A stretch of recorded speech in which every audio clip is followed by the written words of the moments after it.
हे हमारे अद्वैत पिता परमेश्वर और हे हमारे उद्धारकर्ता प्रभु यीशु मसीह और हमारे जीवन के शांति दाता पवित्र आत्मा, आज की आराधना में हम आपका हृदय की गहराइयों से स्वागत करते हैं और आपकी उपस्थिति के लिए हम सब धन्यवाद देते हैं। भजनकार लिखते हैं, हे सारी पृथ्वी के लोगों, परमेश्वर का जय जयकार करो, उनके नाम की महिमा का भजन गाओ, उनकी स्तुति करते हुए उनकी महिमा करो। उनसे कहो कि परमेश्वर, आपके काम कितने अद्भुत हैं।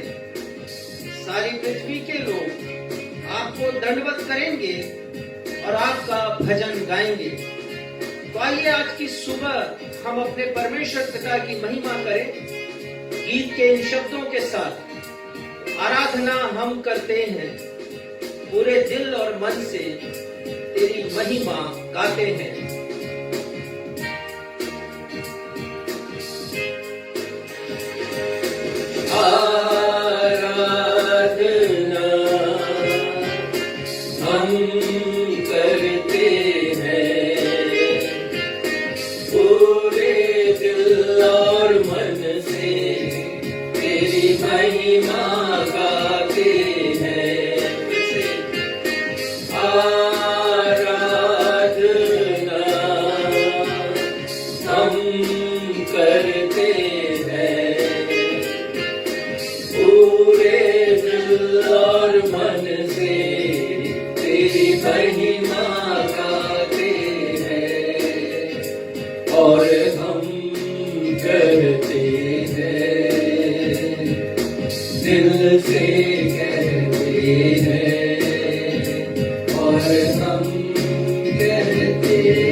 नवजीवन एवेंजलिकल चर्च की 110th ऑनलाइन रविवारीय आराधना में मैं आकांक्षा सक्षम मसीह आप सभी प्रभु भक्तों का अपने उद्धारकर्ता प्रभु यीशु मसीह के सामर्थी नाम में स्वागत करती हूँ एवं आप सभी को जय यीशु, यीशु सहाय, जय मसीह की और प्रेज द लॉर्ड कहती हूँ। Praise the Lord.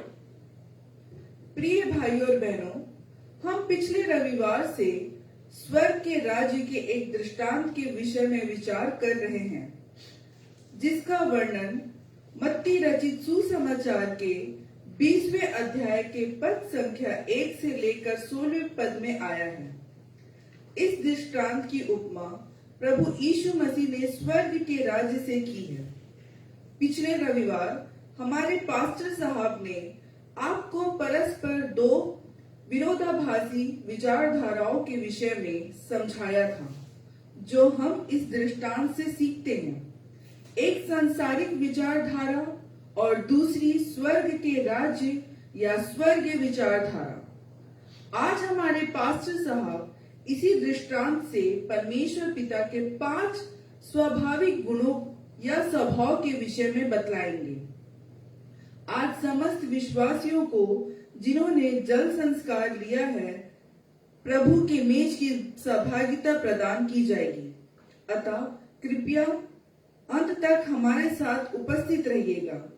आइए इस समय हम सब मिलकर परमेश्वर पिता की दया फजल को प्रकट करने के लिए हम एक गीत गाएं, जिसके शब्द है, तेरी स्तुति मैं करूं, आराधना मैं करूं दिल से।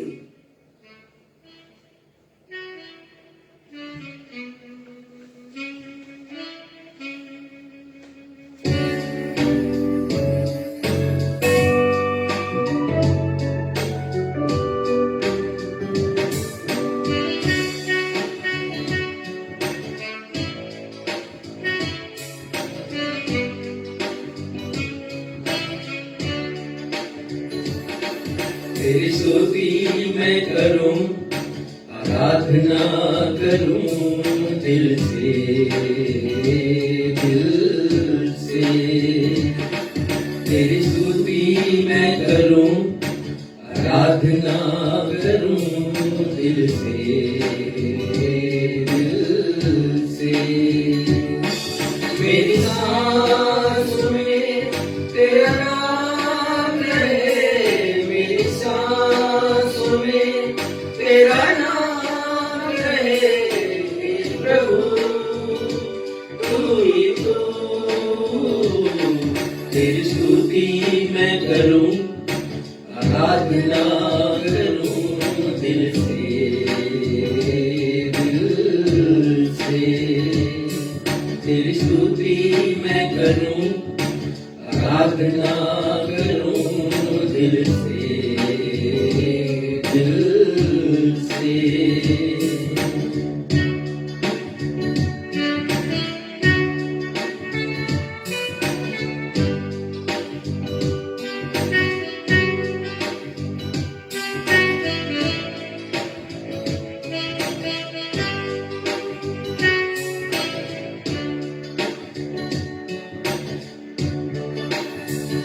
यहाँ मेरी नजर जाए, वहाँ तेरी स्तुति हो।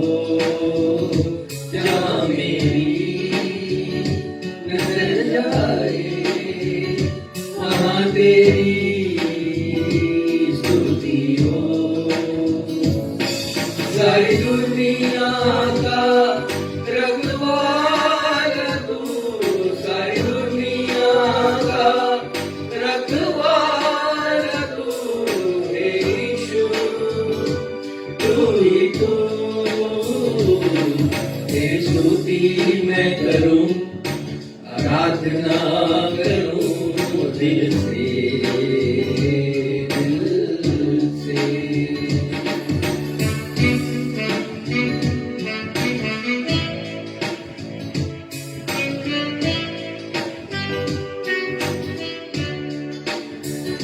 खुशी और गम में साथ हो मेरा, प्रारंभ और अंत में नाम हो तेरा। खुशी और गम में साथ हो तेरा, प्रारंभ और अंत में नाम हो तेरा। मेरे जीवन का सहारा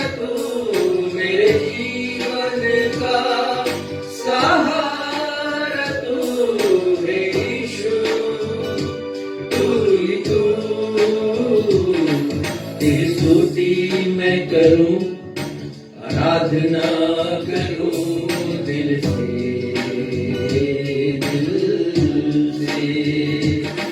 तेरी स्तुति मैं करूं, आराधना करूं दिल से,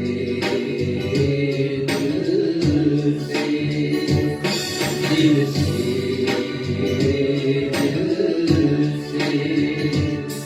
दिल से।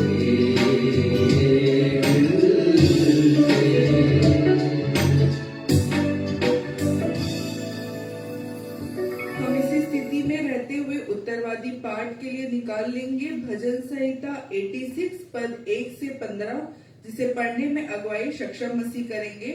भजन संहिता 86 पद 1 से 15। धर्मशास्त्र से हम सब मिलकर के निकाल लेंगे भजन संहिता अध्याय 85 और पद संख्या 1 से 15 तक। सॉरी, भजन संहिता 86 पद 1 से 15 तक, और इस पूरे पैसेज को हम उत्तरवादी की रीति से पढ़ लेंगे जैसा कि हमारा दस्तूर रहा है, और 15वें पद को हम सब अंतिम में साथ में मिलकर के पढ़ लेंगे। भजन संहिता 86। हे यहोवा, कान लगाकर मेरी सुन ले, क्योंकि मैं दीन और दरिद्र हूं। मेरे प्राण की रक्षा कर, क्योंकि मैं भक्त हूँ। तू मेरा परमेश्वर है, इसलिए अपने दास का, जिसका भरोसा तुझ पर है, उद्धार कर। हे प्रभु, मुझ पर अनुग्रह कर, क्योंकि मैं तुझी को लगातार पुकारता रहता हूँ। अपने दास के मन को आनंदित कर, क्योंकि हे प्रभु, मैं अपना मन तेरी ही ओर लगाता हूँ। क्योंकि हे प्रभु, तू भला और क्षमा करने वाला है, और जितने तुझे पुकारते हैं उन सबों के लिए तू अति करुणामय है। हे यहोवा, मेरी प्रार्थना की ओर कान लगा और मेरे गिड़गिड़ाने को ध्यान से सुन। संकट के दिन मैं तुझको पुकारूंगा, क्योंकि तू मेरी सुन लेगा। हे प्रभु, देवताओं में से कोई भी तेरे तुल्य नहीं, और न किसी के काम तेरे कामों के बराबर हैं। हे प्रभु, जितनी जातियों को तूने बनाया है सब आकर तेरे सामने दंडवत करेंगी और तेरे नाम की महिमा करेंगी। क्योंकि तू महान और आश्चर्य कर्म करने वाला है, केवल तू ही परमेश्वर है। हे यहोवा, अपना मार्ग मुझे दिखा, तब मैं तेरे सत्य मार्ग पर चलूंगा। मुझको एक चित्त कर कि मैं तेरे नाम का भय मानूं। हे प्रभु, हे मेरे परमेश्वर, मैं अपने संपूर्ण मन से तेरा धन्यवाद करूंगा और तेरे नाम की महिमा सदा करता रहूंगा। क्योंकि तेरी करुणा मेरे ऊपर बड़ी है, और तूने मुझको अधोलोक की तह में जाने से बचा लिया है। हे परमेश्वर, अभिमानी लोग तो मेरे विरुद्ध उठे हैं, और बलात्कारियों का समाज मेरे प्राण का खोजी हुआ है, और वे तेरा कुछ विचार नहीं रखते। 15वें पद को हम सब साथ में मिलकर पढ़ ले। परंतु प्रभु, तू दयालु और अनुग्रहकारी परमेश्वर है। तू विलंब से कोप करने वाला और अति करुणामय है। यह सत्य और जीवित परमेश्वर का सत्य और जीवित वचन है। परमेश्वर पिता अपने इस वचन के पढ़े जाने, सुने जाने और समझे जाने पे हम में से हर एक को अपनी स्वर्गीय आशीषों से परिपूर्ण करें। हम सब कहें आमीन। आमीन। अब हम सभी के लिए समय होगा सूचनाओं को सुनने का। सूचनाओं के पश्चात हमारे पास्टर इंचार्ज समस्त प्रार्थना अनुरोधों के लिए मध्यस्थता की प्रार्थना करेंगे। यदि आपके पास कोई प्रार्थना अनुरोध है तो उसे फेसबुक के कमेंट बॉक्स में लिखकर हमें भेज दीजिए, हम आपके लिए प्रार्थना करेंगे।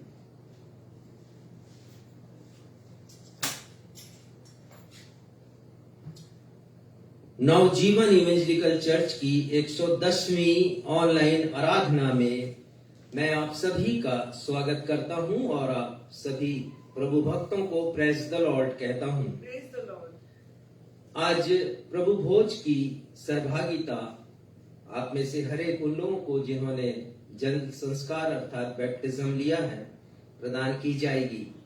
आपने यदि तैयारी की है अपने घर में ही प्रभु की मेज की सहभागिता को प्राप्त करने के लिए, तो आपसे अनुरोध है कि जैसे जैसे हम इस विधि में आगे बढ़ते जाएंगे, आप दिए गए निर्देशों का पालन करें और बड़ी पवित्रता के साथ, आदर और सम्मान के साथ प्रार्थना में रहकर इस मेज की पवित्र सहभागिता को आप प्राप्त करें। आने वाला रविवार अर्थात 28 नवंबर फर्स्ट एडवेंट संडे के रूप में मनाया जाएगा, अर्थात प्रभु यीशु मसीह के आगमन का प्रथम रविवार। और हम एडवेंट संडे मनाते हैं विश्व की हजारों लाखों कलीसियाओं के साथ, इसलिए नहीं कि हम अपने उद्धारकर्ता के जन्मदिन को सेलिब्रेट करते हैं। प्रभु यीशु मसीह के जन्म के 4 रविवार पहले से ही, परंतु इसलिए कि प्रभु यीशु मसीह के आगमन की हम प्रतीक्षा करते हैं। और क्या हम उनके आगमन के लिए तैयार हैं? ये एक बड़ा प्रश्न है। और इसके पहले कि हम प्रभु यीशु मसीह के जन्मोत्सव को मनाएं, हम चिंतन करें कि are we ready to welcome Jesus Christ. वो फिर से इस दुनिया में आने वाले हैं, क्या हम उनके स्वागत के लिए तैयार हैं? तो फर्स्ट एडवेंट संडे हम आने वाले रविवार 28 नवंबर को हम मनाएंगे। जैसी सूचना मैंने पिछले रविवार आपको दी थी कि आज हम स्लम में उन लोगों के मध्य में जो भिक्षावृत्ति पर जीवन को व्यतीत करते हैं, हम उनके मध्य में भोजन का वितरण करेंगे, परंतु अपरिहार्य कारणों के कारण आज ये संभव नहीं हो रहा है। तो आने वाले रविवार 28 तारीख को 28 नवंबर को हम अपनी इस बड़ी योजना को क्रियान्वित करेंगे। कृपया प्रार्थना करें और मैं हमारे इस भोजन के स्पॉन्सर मिस्टर अभिषेक पलंकी को धन्यवाद फिर से देना चाहता हूं और उनसे मैं क्षमा मांगना चाहता हूं कि आज घोषणा के अनुसार हमने इस कार्य को नहीं किया है। आपको मैं फिर से सूचित कर रहा हूं कि हम बड़े दिन को हम सेलिब्रेट करते हैं अपने झुग्गी निवासियों के साथ और उन लोगों के साथ। ऐसे झुग्गी में तो बहुत से लोग, हजारों लोग निवास करते हैं, परंतु सबों के साथ हम अपने बड़े दिन के पर्व को नहीं मनाते, केवल उन लोगों के साथ जो वास्तव में जरूरतमंद हैं और बहुत विपन्न हैं, गरीब हैं और भिक्षावृत्ति पर अपने जीवन को व्यतीत करते हैं। ऐसे लोगों के साथ हम विगत 20 वर्षों से, ये 21वां वर्ष होगा, हम क्रिसमस सेलिब्रेट कर रहे हैं। हम उनके पसंद का भोजन उस दिन तैयार करते हैं, बहुत ही अच्छा लजीज भोजन हम उन्हें देते हैं और उसके साथ हम उन्हें मीठा देते हैं, फल भी देते हैं और साथ ही साथ हम उन्हें तोहफा भी देते हैं, बड़े दिन का तोहफा। उस बात को स्मरण करते हुए कि परमेश्वर ने हमें भी एक तोहफा दिया है प्रभु यीशु मसीह के रूप में, जो वर्णन से बाहर है। तो क्यों ना हम ऐसे लोगों के साथ प्रभु यीशु मसीह के प्रेम को बांट सकें।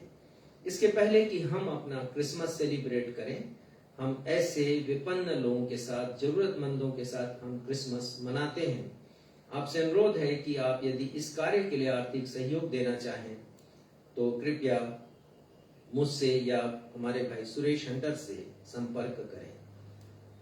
जैसी सूचना मैंने आपको दी थी कि हमने तोरवा मुक्तिधाम बिलासपुर शहर की मैं चर्चा कर रहा हूं कि लोगों को जिनकी झुग्गी ढह गई थी पानी बाढ़ के कारण, नदी के बाढ़ के कारण उनकी पूरी झुग्गी जमीन पर आ गई, ढह गई, गिर गई।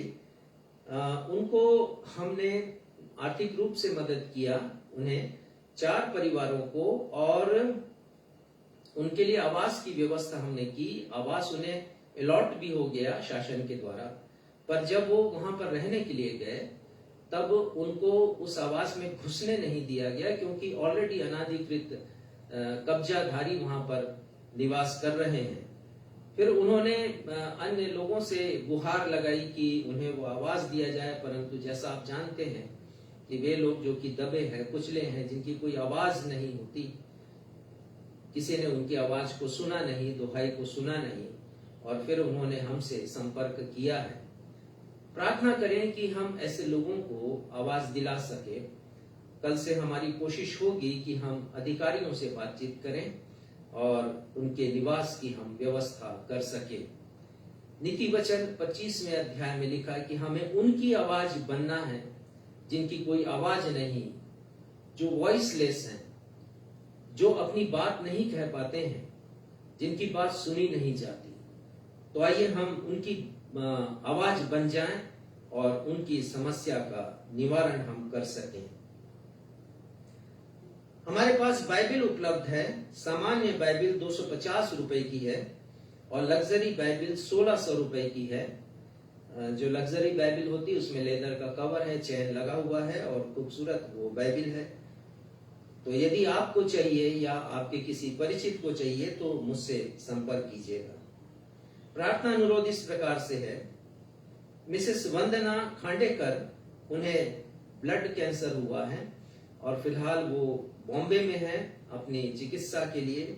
हम उनके लिए परमेश्वर पिता से प्रार्थना करते हैं कि परमेश्वर पिता अद्भुत रूप से उनके जीवन में काम करे और उन्हें चंगाई प्रदान करे। मेरे बचपन के एक मित्र मिस्टर राजमोहन चौहान, वो राजनांदगांव में रहते हैं और ग्लूकोमा से पीड़ित हैं। 50% उनका विजन है और उसके साथ ही कैटरेक्ट भी उनको हुआ है, जिसका ऑपरेशन कल हुआ है। हम उनकी भी चंगाई के लिए परमेश्वर पिता से प्रार्थना करते हैं। हम प्रार्थना करते हैं मिसेस अनीता जेरल्ड लाल के लिए, और हमें सूचना मिली कि इन दिनों वो बीमार हैं। वो भी कैंसर पीड़ित रही हैं और उन्हें काफी आराम मिला था, लेकिन इन दिनों पुनः वो बीमार हैं। परमेश्वर पिता से हम उनकी चंगाई की प्रार्थना करते हैं। Mrs PP Massey Ghaziabad UP में रहती हैं, वैशाली में। उन्हें ब्रोंकियल अस्थमा है और उन्हें बैकएक की भी शिकायत है और हम इनके लिए प्रार्थना कर रहे हैं। परमेश्वर पिता से हम इनके लिए चंगाई मांग रहे हैं। फिर से उन्होंने अनुरोध किया है। परमेश्वर पिता से हम गिड़गिड़ाते हैं, जैसे आज के उत्तरवादी पाठ में हमने पढ़ लिया कि भजनकार गिड़गिड़ाते हैं परमेश्वर के सामने कि उनकी प्रार्थना सुनी जाए, और परमेश्वर प्रार्थनाओं को सुनने वाले परमेश्वर हैं, तो इनकी भी प्रार्थना परमेश्वर सुने। हम मिसेस स्तुति जेम्स जय के लिए, जो बेंगलोर में रहती हैं, और हमारे भाई मिस्टर सुनील जेम्स की बहू हैं, उन्होंने क्षमा करेंगे, उन्होंने एम्स बेंगलोर में आवेदन दिया हुआ है नर्सिंग ऑफिसर के लिए, और उसकी परीक्षा में वो 20 नवंबर को शामिल हुई हैं।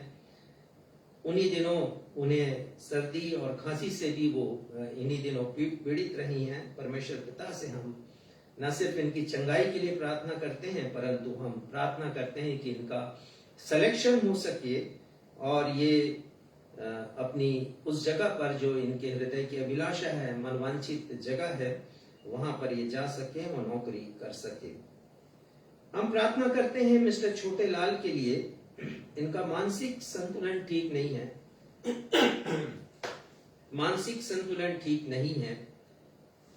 प्रार्थना करें कि परमेश्वर पिता अपना अद्भुत आश्चर्य कर्म, जैसा आज हमने उत्तरवादी में पढ़ा, आश्चर्य कर्म के करने वाले परमेश्वर है, तो उनकी जिंदगी में परमेश्वर का काम हो। उनकी पत्नी ममता परमेश्वर के ज्ञान में, ये दोनों पति पत्नी बढ़ना चाहते हैं। परमेश्वर का अनुग्रह इनके जीवन में बना रहे। प्रार्थना करते हैं मिसेस सुनीता मिरी के लिए, जो हमारे पास्टर बलराम की पत्नी है। हिस्टेक्टोमी का ऑपरेशन इनका होने वाला है और जिसकी तैयारी वे कर रहे हैं। परमेश्वर पिता इनकी सहायता करे, न सिर्फ शारीरिक रूप से, मानसिक रूप से भी, आर्थिक रूप से भी परमेश्वर इनकी सहायता करे, ताकि ये ऑपरेशन हो सके और उनका स्वास्थ्य बेहतर बन सके। हम प्रार्थना करते हैं बेटे शेयर्ष मंडल के लिए, जो श्रीमती अनामिका मंडल और महेंद्र मंडल के पुत्र हैं और इस समय मिलान इटली में हैं। उच्च अध्ययन के लिए ये गए हैं, पर इनकी समस्या है कि निवास के लिए इन्हें घर नहीं मिल पा रहा है। हम परमेश्वर पिता से इनके निवास की व्यवस्था के लिए प्रार्थना करते हैं।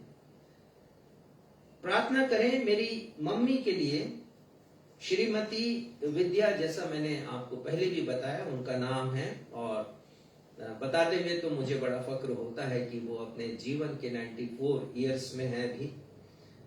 परमेश्वर पिता उन्हें चंगाई दे, उनकी स्थिति स्टेबल बनी हुई है और वो बिस्तर पे ही हैं और राइस ट्यूब से वो भोजन ग्रहण कर रही हैं और उन्हें कैथेटर भी लगा हुआ है।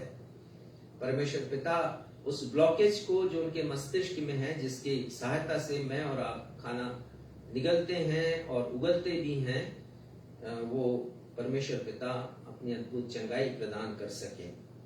कल रात को ही मेरी पत्नी का स्वास्थ्य अचानक खराब हो गया। जो तकलीफ उन्हें है, पेट में दर्द होता है, उल्टियां होती हैं, जिसकी चिकित्सा अपोलो हॉस्पिटल बिलासपुर में चल रही है, खराब हो गई। और रात को हमारा पूरा परिवार उन्हीं के बीमारी को लेकर के बहुत चिंतित था, अव्यवस्थित भी था। और मैं उस पूरी गंभीरता के साथ रिवीजन नहीं कर पाया अपने संदेश को और उसे पूर्ण रूप नहीं दे पाया। और मेरी आवाज से भी आपको लग रहा है कि कुछ परेशानी, क्योंकि रात को केवल 2 घंटे में सो पाया हूं। तो प्रार्थना करें मेरी पत्नी श्रीमती बीना के लिए, हमारे परिवार के लिए भी आपकी प्रार्थना की आवश्यकता है कि परमेश्वर पिता जो कठिन स्थिति से हम गुजर रहे हैं, परिस्थितियों से, उससे हमें परमेश्वर पिता निकाल ले। धन्यवाद की प्रार्थनाएं इस प्रकार से हैं। धन्यवाद के विषय, भाई नरेश उड़ीसा पुलिस में कार्यरत हैं, उनको पेट संबंधी विकार था, उनके लिए प्रार्थना की गई कलीसिया में और उन्हें चंगाई मिली है। परमेश्वर पिता को धन्यवाद। हम धन्यवाद देते हैं श्रीमती जयंती लहरे के लिए, जो पास्टर यादराम की पत्नी बेटी हैं। और आपको मैंने पहले भी बताया कि उनका 7 माह पुत्र का जन्म जब हुआ तो वजन उसका केवल 1100 ग्राम था, परंतु परमेश्वर की कृपा उस परिवार पर हुई, उस बच्चे के ऊपर हुई और अभी फिलहाल उसका वजन 3 किलोग्राम है। परमेश्वर पिता की महिमा हम करते हैं उस प्रार्थना के लिए जिसे उन्होंने सुना है। हम धन्यवाद देते हैं मिस्टर आशीष और उनकी पत्नी श्रीमती सारिका टोप्पो के लिए, उनके बेटे लवी के लिए, उनकी बहू डॉक्टर दीपशिखा के लिए, जिनके द्वारा हमें धन्यवादी भेंट प्राप्त हुई है। परमेश्वर पिता उनके परिवार के ऊपर अपनी भौतिक और आत्मिक आशीषों को बनाए रखें। धन्यवाद देते हैं हम अपनी बहन उषा के लिए और उनके भाई मिस्टर धर्मेंद्र कुमार दास के लिए, जो प्रति माह हमें अपनी भेंटें भेजते हैं ताकि हम परमेश्वर की योजना को इस पृथ्वी के ऊपर सफल कर सके, उनके राज्य का विस्तार करें। हम उनके लिए भी प्रार्थना करते हैं। विशेषकर जैसा मैंने बताया था, बहन उषा रानी दास लाल का, क्षमा करेंगे, दास का एक्सीडेंट हुआ था। परमेश्वर ने अद्भुत तरीके से उन्हें फिर से नया जीवन दिया, चंगाई दिया है। परमेश्वर पिता की आशीष उनके परिवार के ऊपर बनी रहे। आइए हम सब इन विषयों के लिए प्रार्थना करें। हमारे पिता, हम अपने उद्धारकर्ता प्रभु यीशु मसीह के अतुलनीय नाम में इस समय आपके सिंहासन के समक्ष हैं। अपनी सारी योजनाओं को जो आपके द्वारा दिए गए दर्शनों से हमें प्राप्त हुआ है, हम आपके समक्ष रखते हैं पिता, जिनका क्रियान्वयन हम अभी करने वाले हैं। प्रार्थना करते हैं पिता, आपकी अद्भुत योजना को हम पूरा कर सकें और जो दर्शन विजन आपने दिया है पिता, हम उसके अनुसार आपके स्वर्गीय राज्य का विस्तार इस पृथ्वी पर कर सके। हम प्रार्थना करते हैं पिता अपने हर एक निवेदनों के लिए जिसे हमने अपने उद्धारकर्ता प्रभु यीशु के नाम में आपके सिंहासन के समक्ष रखा है। कृपा कीजिएगा पिता, सभी के ऊपर दया कीजिएगा और अपने अनुग्रह को उनके जीवन में बरसाइएगा, ताकि उनकी प्रार्थनाएं सुनी जाएं, जिसकी जो जरूरत है पिता वो पूरी की जाए।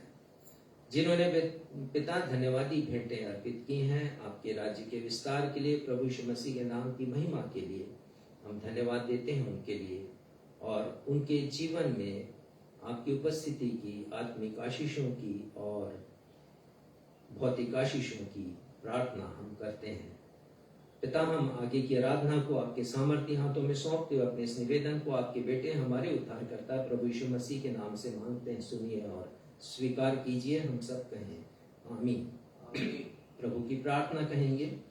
हे हमारे पिता, आप जो स्वर्ग में हैं, आपका नाम पवित्र माना जाए, आपका राज्य आए, आपकी इच्छा जैसे स्वर्ग में पूरी होती है वैसे ही इस पृथ्वी के ऊपर भी पूरी हो। हमारे दिन भर की रोटी आज हमें दीजिए, और जिस प्रकार हमने अपने अपराधियों को क्षमा किया है वैसे हमारे अपराधों को क्षमा कीजिए। हमें परीक्षा में नहीं लाइए बल्कि बुराई से बचाइए, क्योंकि राज्य, पराक्रम और महिमा सदा आपके हैं। आमीन।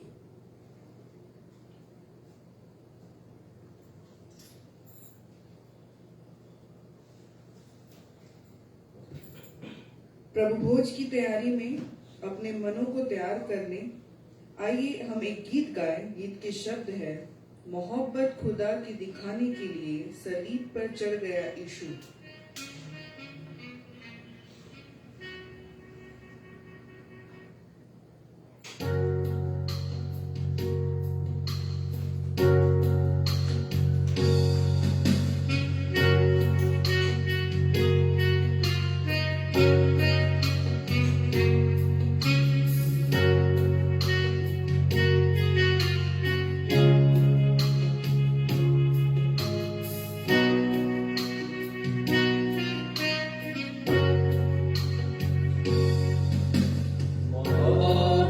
खुदा की दिखाने के लिए सलीब पर चढ़ गया यीशु। पहना कांटों का था तासी, बच जाए गुनहगार। यीशु ने दी सलीब पर अपनी जान, यीशु ने दी सलीब पर अपनी जान, अपनी जान। यीशु ने दी सलीब पर अपनी जान, कि बच जाऊं मैं बदकार, पाऊं शिफा मैं लाचार। यीशु ने दी सलीब पर अपनी जान।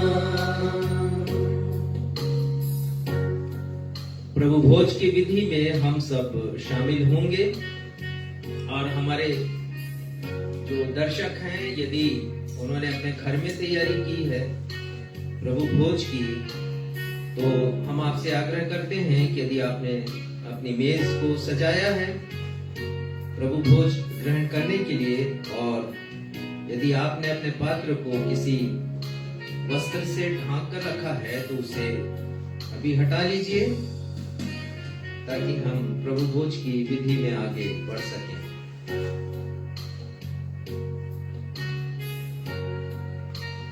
आज संदेश में आप परमेश्वर पिता के कुछ स्वाभाविक गुणों के बारे में सुन सकेंगे।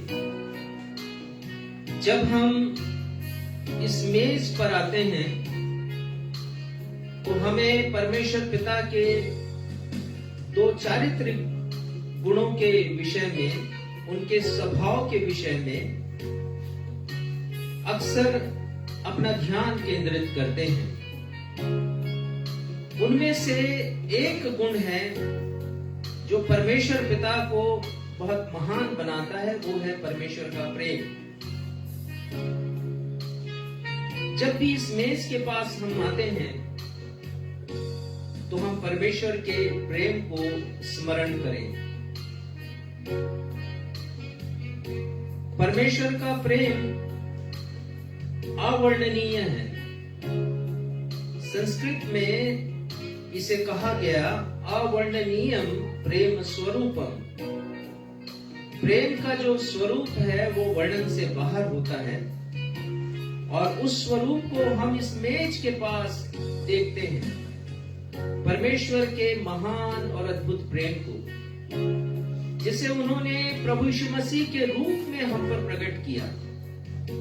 और प्रभु यीशु मसीह ने परमेश्वर के प्रेम को सलीब पर प्रकट किया, और इसीलिए हमने गाया, मोहब्बत खुदा की दिखाने के लिए सलीब पर चढ़ गया यीशु। ऐसा हो नहीं सकता कि हम इस मेज के पास आएं और प्रभु यीशु मसीह के सलीब को स्मरण ना करें। दूसरा परमेश्वर पिता का गुण है कि वो क्षमाशील है। हमारे पापों को, हमारे अपराधों को, हमारे अधर्म को वो क्षमा करते हैं। हमारे अधर्म, हमारे पाप, हमारे अपराध परमेश्वर क्षमा करते हैं जब हम इस मेज के पास आते हैं। आज जब आप इस मेज के पास आए हैं तो परमेश्वर के प्रेम को स्मरण करें, परमेश्वर की क्षमा को स्मरण करें, और स्मरण करते हुए परमेश्वर को धन्यवाद दें उनके महान, अद्भुत, अवर्णनीय प्रेम के लिए, और उनके उस गुण के लिए जिसमें हम उनमें क्षमा का अथाह भंडार पाते हैं, क्योंकि वे हमारे अपराधों को, पापों को क्षमा करते हैं। साथ ही जब हम आए इस मेज के पास तो अपने पापों को भी स्मरण करें और परमेश्वर से विनती करें कि वो हमारे पापों, अपराधों को क्षमा करें। जिस रात प्रभु यीशु मसीह पकड़वाए गए, उन्होंने रोटी ली और धन्यवाद देकर उसे तोड़ी, अपने शिष्यों को दी और कहा, लो खाओ, ये मेरी देह है जो तुम्हारे लिए दी जाती है। उसी प्रकार भोजन के पश्चात उन्होंने कटोरा अपने हाथ में लिया, पिता परमेश्वर को धन्यवाद दिया और कहा, ये दाखरस मेरे लहू में एक नई वाचा है जो तुम सभी के लिए या बहुतों के पापों की क्षमा के लिए बहाई जाती है। उन्होंने आदेश दिया, जब कभी आपस में मिलो, संगति करो, मेरे स्मरण के लिए ऐसा ही किया करो। तो आइए हम इस मेज की सहभागिता को प्राप्त करेंगे। परमेश्वर पिता से हम प्रार्थना करेंगे। हमारे परमेश्वर पिता, हमारे हृदय धन्यवाद से भरे हैं आपके उस महान गुण के लिए जिसके बारे में अभी हमने सुना कि आप प्रेमी परमेश्वर हैं। आपका प्रेम आकाश से ऊंचा, सागर से गहरा, और पिता जिसकी ना लंबाई ना चौड़ाई है। हम धन्यवाद देते हैं पिता ऐसे प्रेम के लिए जिसे आपने प्रभु यीशु मसीह में हम पर प्रकट किया। प्रभु यीशु मसीह ने उसे क्रूस पर प्रकट किया कि हमें हमारे पापों की क्षमा मिल सके, क्रूस पर बहाए गए उनके लहू के द्वारा। प्रार्थना करते हैं पिता कि मेज की सहभागिता केवल औपचारिकता ना हो, परंतु हम हृदय से, अपने पूरे मन से इसमें शामिल हों, ताकि आपकी आत्मिक आशीषों को प्राप्त कर सकें। प्रार्थना करते हैं पिता कि रोटी प्रभु यीशु मसीह की देह हो और ये दाखरस प्रभु यीशु मसीह का रक्त हो, और इस प्रभु भोज की विधि के लिए हम इस रोटी को और इस दाखरस को सांसारिक चीजों से पृथक करते हैं। अपनी इस प्रार्थना को हम आपके बेटे प्रभु यीशु मसीह के नाम से मांगते हैं। सुनिए और स्वीकार कीजिए। हम सब कहें आमीन।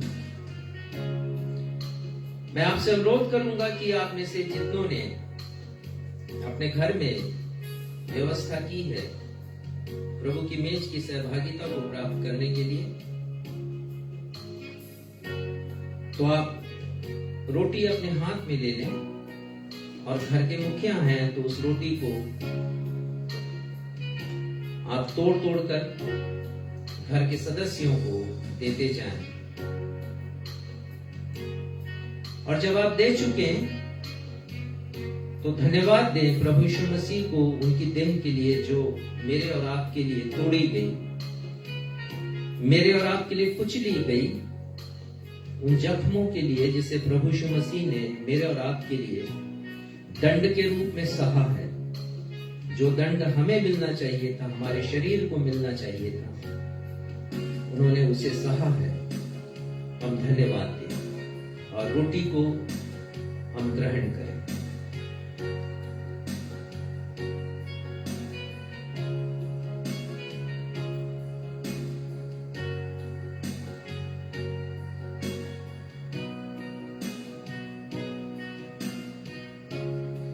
इसी प्रकार आप अपने हाथों में दाखरस ले लें, आप ग्रहण करें और परिवार के जितने लोग हैं उन्हें भी अवसर दें कि वो उसे ग्रहण करें। आप धन्यवाद दें प्रभु यीशु मसीह को क्रूस पर बहाए उनके रक्त के लिए, जिसके द्वारा मुझे और आपको पापों की क्षमा मिलती है। और धन्यवाद देते हुए इस दाखरस को ग्रहण करें।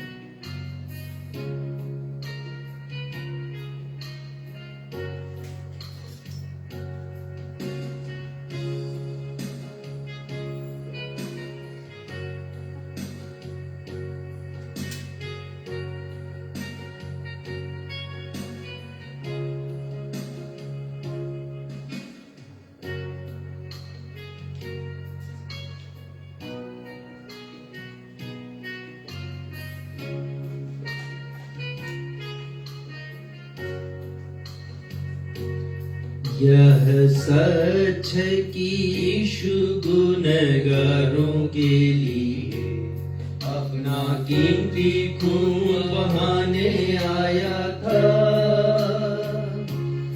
उसने खाई कुड़ों की मार की बचाए गुनहगार। यीशु ने दी सलीब पर अपनी जान। यीशु ने दी सलीब पर अपनी जान, अपनी जान। यीशु ने दी सलीब पर अपनी जान। बच जाऊं मैं बदकार, पाऊं शिफा मैं लाचार। यीशु ने दी सलीब पर अपनी जान।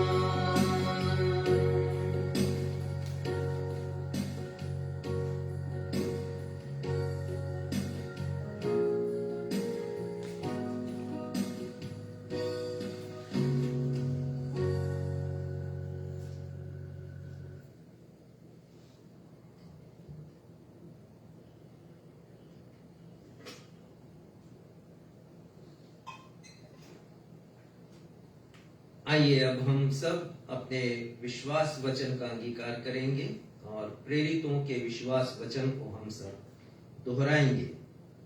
मैं सर्वशक्तिमान पिता, स्वर्ग और पृथ्वी के सृष्टिकर्ता परमेश्वर पर विश्वास करता हूँ। मैं उसके इकलौते पुत्र हमारे प्रभु यीशु मसीह पर विश्वास करता हूँ। वह पवित्र आत्मा के सामर्थ से घर में आए और कुमारी मरियम से जन्मे। उन्होंने पुन्तियुस पिलातुस के शासन में दुख भोगा। वह क्रूस पर चढ़ाए गए, वो मरे और गाड़े गए और मृतकों के लोक में उतरे। तीसरे दिन वह जी उठे। वह स्वर्ग पर चढ़ गए और पिता की दाहिनी ओर विराजमान हुए। वह जीवितों और मृतकों का न्याय करने को फिर आएंगे। मैं पवित्र आत्मा पर, पवित्र सार्वलौकिक कलीसिया पर, संतों की संगति, पापों की क्षमा, देह के पुनरुत्थान और शाश्वत जीवन पर विश्वास करता हूँ। आमीन। आइए हम सब प्रभु की प्रार्थना वो हो चुकी है, हम अपनी आराधना में आगे बढ़ेंगे। अब समय होगा कि हम अपनी अपनी भेंटों एवं धन्यवादी भेंटों को अर्पित करें। यदि हमारे दर्शक भी अपनी रविवारीय भेंट या धन्यवादी भेंटों को हमारी कलीसिया की सेवा कार्यों और सुसमाचार के प्रचार के लिए अर्पित करना चाहते हैं, तो वो कृपया हमारे पास्टर इंचार्ज से उनके मोबाइल नंबर 9425227003 पर संपर्क कर सकते हैं। मैं एक बार और रिपीट करना चाहूंगी, 9425227003 पर संपर्क कर सकते हैं। इस समय हम एक गीत गाएंगे और गीत के बोल हैं, अल्फाज है कम आंखें मेरी नम, मेरी इस जिंदगी की हर खुशी मेहरबानी तेरी हो गई।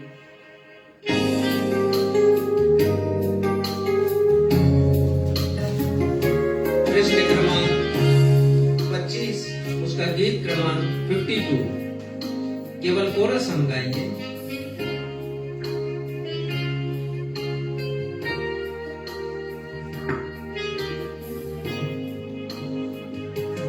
अल्फाज है कम आंखें मेरी नम, ख्यालों में तेरे काम बेशुमार, कैसे मैं कह सकूं, कैसे बयां करूं, तेरा प्यार जो है बेइंतहा,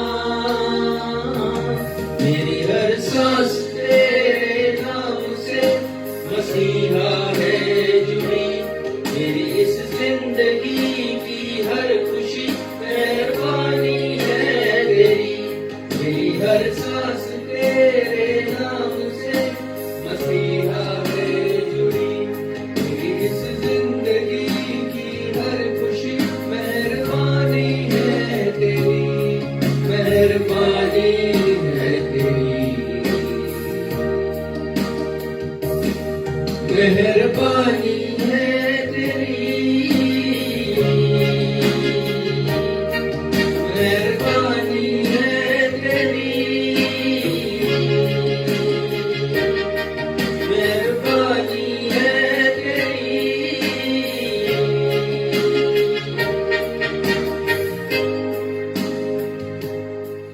भेंटों एवं धन्यवादी भेंटों के लिए धन्यवाद की प्रार्थना मिसेस एंजेलिना करेंगी।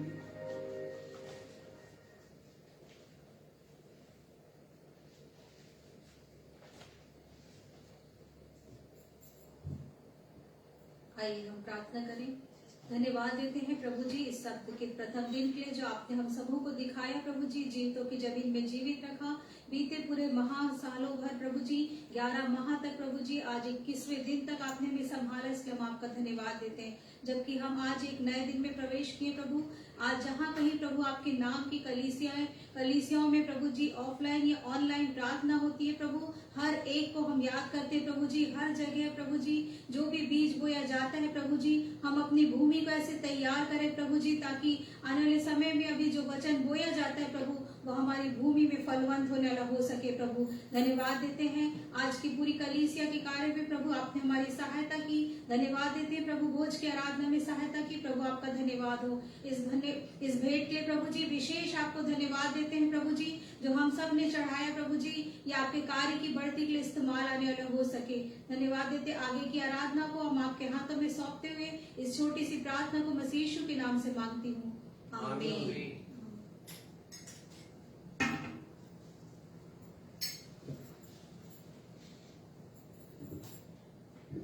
पवित्र शास्त्र बाइबिल से पाठों का पठन।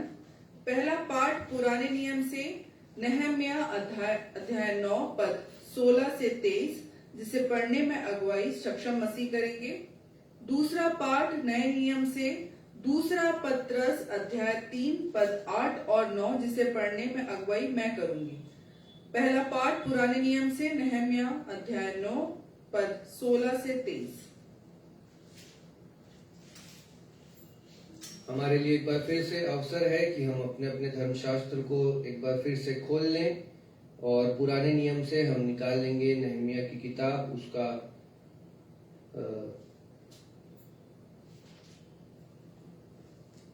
9वां अध्याय पद 16 से 23 तक। नहम्या 9 पद 16 से 23, और यहाँ यूं लिखा हुआ है, परंतु उन्होंने और हमारे पुरखाओं ने अभिमान किया और हठीले बने और तेरी आज्ञाएं न मानी और आज्ञा मानने से इनकार किया। और जो आश्चर्य कर्म तूने उनके बीच किए थे उनका स्मरण न किया, वरन हट करके यहाँ तक बलवा करने वाले बने कि एक प्रधान ठहराया कि अपने दासत्व की दशा में लौटे। परंतु तू क्षमा करने वाला, अनुग्रहकारी और दयालु, विलंब से कोप करने वाला और अति करुणामय ईश्वर है। तूने उनको न त्यागा, वरन जब उन्होंने बछड़ा ढाल कर कहा, तुम्हारा परमेश्वर जो तुम्हें मिस्र देश से छुड़ा लाया है वह यही है, और तेरा बहुत तिरस्कार किया, तब भी तूने जो अति दयालु है उनको जंगल में न त्यागा। न तो दिन की अगुवाई करने वाला बादल का खंबा उन पर से हटा, और न रात को उजियाला देने वाला और उनका मार्ग दिखाने वाला आग का खंबा, वरन तूने उन्हें समझाने के लिए अपने आत्मा को जो भला दिया है और अपनी मन्ना उन्हें खिलाना न छोड़ा, और उनकी प्यास बुझाने को पानी देता रहा। 40 वर्ष तक तू जंगल में उनको ऐसा पालन पोषण करता रहा कि उनको कुछ घटी न हुई, न तो उनके वस्त्र पुराने हुए और न उनके पांवों में सूजन हुई। फिर तूने राज्य राज्य और देश। परमेश्वर पिता अपने इस वचन के पढ़े व सुने जाने पे हमें बहुतायत की आशीष प्रदान करें, हम सब कहें आमीन। आमीन। दूसरा पाठ नए नियम से, दूसरा पत्रस अध्याय 3 पद 8 से 9। हे प्रियो, यह बात तुमसे छिपी न रहे कि प्रभु के यहाँ एक दिन 1000 वर्ष के बराबर है और 1000 वर्ष एक दिन के बराबर है। प्रभु अपनी प्रतिज्ञा के विषय में देर नहीं करता, जैसी देर कुछ लोग समझते हैं, पर तुम्हारे विषय में धीरज धरता है और नहीं चाहता कि कोई नाश हो, वरन यह कि सबका मन फिराव का अवसर मिले। परमेश्वर अपने पढ़े हुए वचन पर आशीष दे, हम सब कहें आमीन। आमीन। सुसमाचार पाठ के लिए हम निकाल लेंगे मत्ती रचित सुसमाचार अध्याय 20 पद 1 से 16, जिसे पढ़ने में अगुवाई रेवरेंड राजेश मसीह करेंगे। मत्ती रचित सुसमाचार अध्याय 20 पद 1 से 16।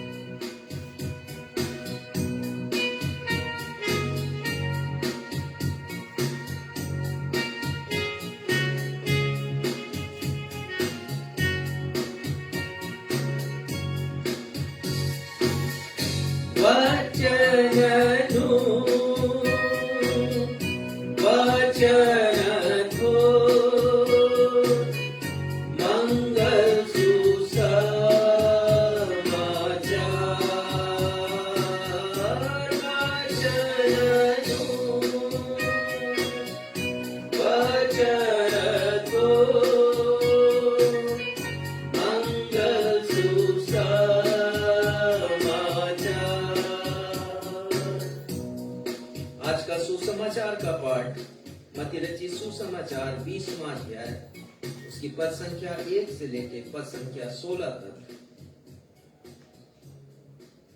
और ये वही पाठ है जिसे हमने पिछले सप्ताह भी पढ़ा, पर आज हम उसके दूसरे पार्ट को, दूसरे भाग को देखेंगे। विषय जो हमारा वही है, इसलिए पुनः हम इस स्थल का वाचन करेंगे।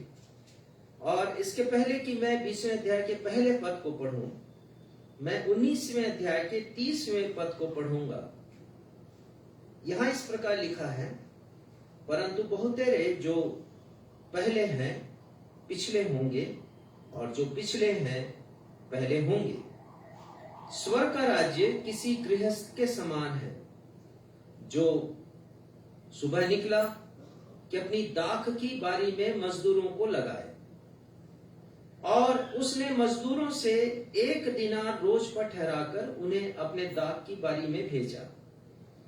फिर प्रथम पहर में निकलकर औरों को बाजार में बेकार खड़े देखकर उनसे कहा, तुम भी दाख की बारी में जाओ, और जो कुछ ठीक है तुम्हें दूंगा। सो वे भी गए। फिर उसने दूसरे और तीसरे पहर के निकट निकलकर वैसा ही किया, और 1 घंटा दिन रहे। फिर निकलकर औरों को खड़े पाया और उनसे कहा, तुम क्यों यहाँ दिन भर बेकार खड़े रहे? उन्होंने उससे कहा, इसलिए किसी ने हमें मजदूरी पर नहीं लगाया। उसने उनसे कहा, तुम भी दाख की बारी में जाओ। शाम को दाख की बारी के स्वामी ने भंडारी से कहा, मजदूरों को बुलाकर पिछलों से लेकर पहलों तक मजदूरी दे दो।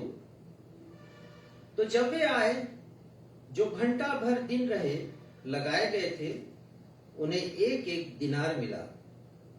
जो पहले आए, उन्होंने यह समझा कि उन्हें अधिक मिलेगा, परंतु उन्हें भी एक ही एक दिनार मिला। जब मिला तो वे गृहस्थ पर कुड़कुड़ा कर कहने लगे, किन पिछलों ने एक ही घंटा काम किया और तूने उन्हें हमारे बराबर दिया, जिन्होंने दिन भर का भार उठाया और धूप सहा। उसने उनमें से एक को उत्तर दिया, हे मित्र, मैं तुझसे कुछ अन्याय नहीं करता। क्या तूने मुझसे एक दिनार ना ठहराया? जो तेरा है उठा ले और चला जा। मेरी इच्छा यह है कि जितना तुझे उतना ही इस पिछले को भी दूं। क्या उचित नहीं कि मैं अपने माल से चाहे जो चाहे सो करूं? क्या तू मेरे भले होने के कारण मुझे बुरी दृष्टि से देखता है? इस रीति से जो पिछले हैं पहले होंगे और जो पहले हैं वे पिछले होंगे। ये प्रभु यीशु ख्रिस्त का सुसमाचार है। हे प्रभु यीशु ख्रिस्त, आपके नाम की महिमा हो। हम सब कहें आमीन। आमीन।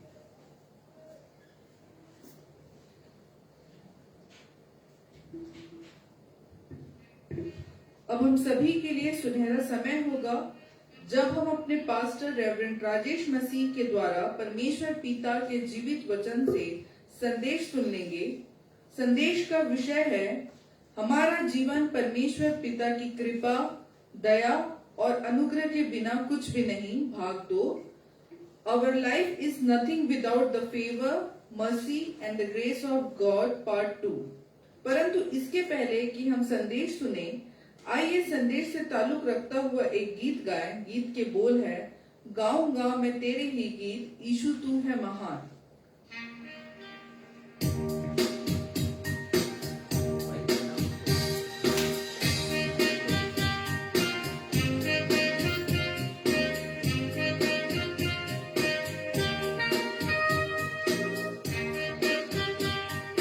ये गीत आपके मोबाइल में आया होगा, देख लीजिए। ये इसके गीत किताब में नहीं है।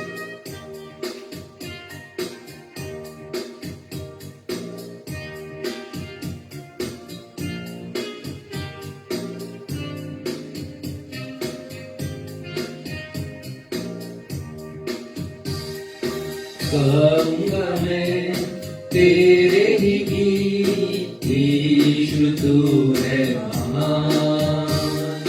तेरा ही नाम मेरे मसीह, लेता हूँ सुबह और शाम। गाऊंगा मैं तेरे ही गीत, यीशु तू है महान। तेरा ही नाम मेरे मसीह, लेता हूँ सुबह और शाम।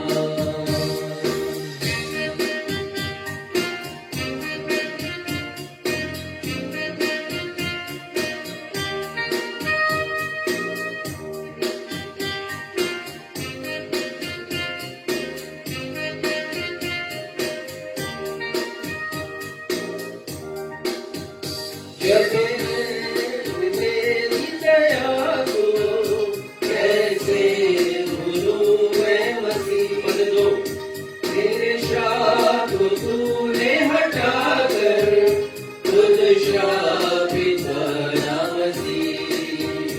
तेरे अनुग्रह तेरी दया को कैसे भूलूं मैं मसीह। तेरे श्राप को तूने हटाकर खुद श्रापित बना मसीह। तूने क्रूस पर लहू बहाकर मुझे पापों से शुद्ध किया।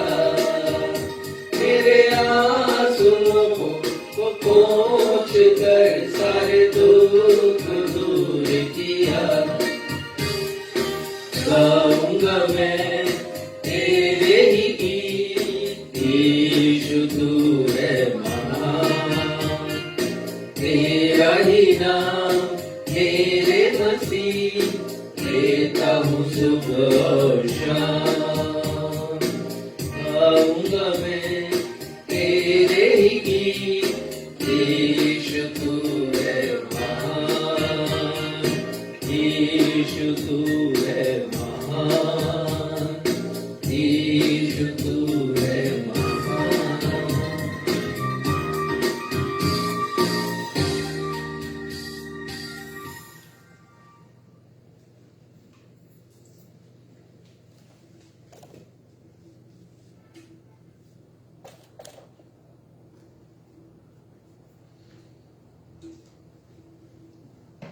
पिछले रविवार हमने उसी सुसमाचार पाठ पर, जिसका वाचन थोड़ी देर पहले हमने किया है, उस पर हमने विचार किया। प्रभु यीशु मसीह ने स्वर्ग के राज्य की समानता एक दृष्टांत को बताकर की। आज हम इसी दृष्टांत के दूसरे भाग पर विचार करेंगे। प्रभु यीशु मसीह ने इस दृष्टांत को पतरस के द्वारा पूछे गए प्रश्न के उत्तर में कहा था। पतरस ने प्रभु यीशु मसीह से पूछा था, हम देख चुके हैं उसे पिछले रविवार को, फिर से मैं बता देता हूं, मत्ती 19 का 27वां पद। और पतरस यहां पर प्रभु यीशु मसीह से पूछते हैं, देख हम तो सब कुछ छोड़कर तेरे पीछे हो लिए हैं, तो हमें क्या मिलेगा? ये प्रश्न था पतरस का, और इसकी जो पृष्ठभूमि थी उसके विषय भी मैंने आपको पिछले रविवार बताया है। इस दृष्टांत के माध्यम से प्रभु यीशु मसीह ने प्रकट किया कि स्वर्ग का राज्य कैसा होगा, स्वर्ग के राज्य की नीति, स्वर्ग के राज्य की रीति, स्वर्ग के राज्य की व्यवस्था कैसे होगी, और स्वर्ग के राज्य में न्याय किया जाएगा तो न्याय प्रणाली कैसे होगी।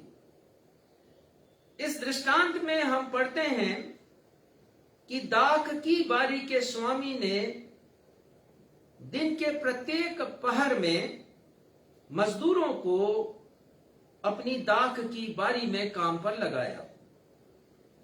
कहने का मतलब प्रातः 6 बजे, फिर 9 बजे, 12 बजे और 3 बजे, और सूर्यास्त होने के 1 घंटे पूर्व तक उस भूस्वामी ने, जो किसान है, यहां पर गृहस्थ आया है हिंदी बाइबल में, उन्होंने मजदूरों को काम पर लगाया अपनी दाख की बारी में। जो मजदूर सूर्योदय के समय काम पर लगे, उनसे भूस्वामी ने बकायदा एग्रीमेंट करवाया, कॉन्ट्रैक्ट करवाया कि आप दिन भर काम करेंगे और आपको मजदूरी मिलेगी 1 दिनार। जो अन्य समय पर मजदूर लगाए गए, उन्होंने उनसे कहा कि जो उचित है, जो ठीक है, वह हम आपको दे देंगे। लेकिन ये बड़े ध्यान देने की बात है कि वे मजदूर जो शाम ढलने के 1 घंटा पहले लगाए गए थे, उनसे उन्होंने कोई कॉन्ट्रैक्ट ही नहीं किया, कोई अनुबंध नहीं किया है। उनसे कह दिया कि जाओ दाख की बारी में काम करो। पद 7 में, जब मजदूरों को मजदूरी देने का समय आया तो भूस्वामी ने अपने मैनेजर से कहा कि भुगतान उन मजदूरों से प्रारंभ करो जो सबसे अंत में काम पर लगाए गए। अंत में लगाए गए मजदूरों को 1-1 दिनार की राशि उनके मैनेजर ने दिया। तो जो दूसरे मजदूर हैं, जो दूसरे समय पर लगाए गए, विशेषकर वे जो प्रातःकाल 6 बजे लगाए गए, उन्होंने सोचा कि ये बड़ा दयालु भूस्वामी है और ये तो हमें और भी अधिक पारिश्रमिक देंगे।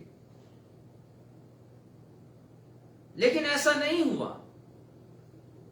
समय की कोई पाबंदी यहां पर नहीं थी। कॉन्ट्रैक्ट के अनुसार भूस्वामी ने सबको 1-1 दिनार पारिश्रमिक दिया। और जब ऐसा हुआ तो मजदूर क्रोधित हो गए, विशेषकर वे जो प्रातःकाल 6 बजे लगाए गए थे,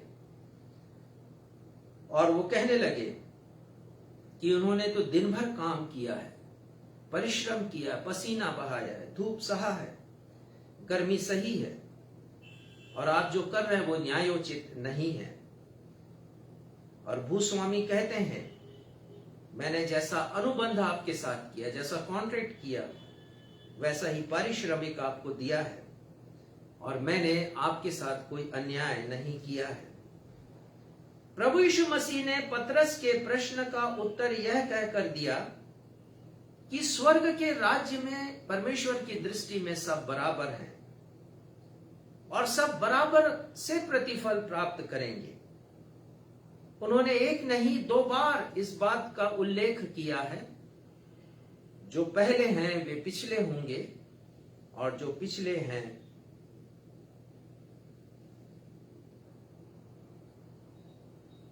वो पहले होंगे। मैंने आपको बताया कि दृष्टांत प्रतीकात्मक होते हैं। इस दृष्टांत में भी प्रभु यीशु मसीह ने प्रतीक चिन्हों के द्वारा हमसे बातें की हैं। हम देखते हैं कि भूस्वामी यहां पर परमेश्वर है। दाख की बारी प्रभु यीशु मसीह की कलीसिया है। मजदूर प्रत्येक वह व्यक्ति है जो प्रभु यीशु मसीह की बुलाहट को स्वीकार कर कलीसिया में सेवकाई करने आता है, और वो मैं और आप हैं। मजदूर कोई और नहीं है, परंतु जितने लोग परमेश्वर पर जिन्होंने विश्वास किया है इस सृष्टि की रचना के बाद से लेकर आज तक, जिन्होंने परमेश्वर की बुलाहट को स्वीकार किया, परमेश्वर की सेवा की है, वो सब मजदूर हैं। मजदूरों के विभिन्न समयों में कार्य पर आने का जो समय है वो इस बात का प्रतीक है कि वो परमेश्वर की सार्वकालिक योजना है। हर युग के लोगों के लिए योजना है। उनका न्याय कैसे होगा, उन्हें प्रतिफल कैसे दिया जाएगा। मजदूरों का पारिश्रमिक वह प्रतिफल है जिसे परमेश्वर पिता न्याय के दिन उन सभी को प्रदान करेंगे जिन्होंने प्रभु यीशु मसीह की दाख की बारी में उल्लेखनीय कार्य किया है। प्रथम बिंदु के अंतर्गत हमने 2 विचारधाराओं पर बड़ी गहराई से अध्ययन किया, और यह विचारधारा मैंने आपको बताया। पहली विचारधारा संसार की विचारधारा, जिसे आप शैतानी विचारधारा भी कह सकते हैं, जिसे आप इस लोक की परिभाषा भी कह सकते हैं, विचारधारा कह सकते हैं। और दूसरी विचारधारा परमेश्वर की विचारधारा। इस दृष्टांत में स्पष्ट रूप से हम इसे समझते हैं। परमेश्वर की विचारधारा जो स्वर्गीय विचारधारा है, जो स्वर्ग के राज्य की विचारधारा है।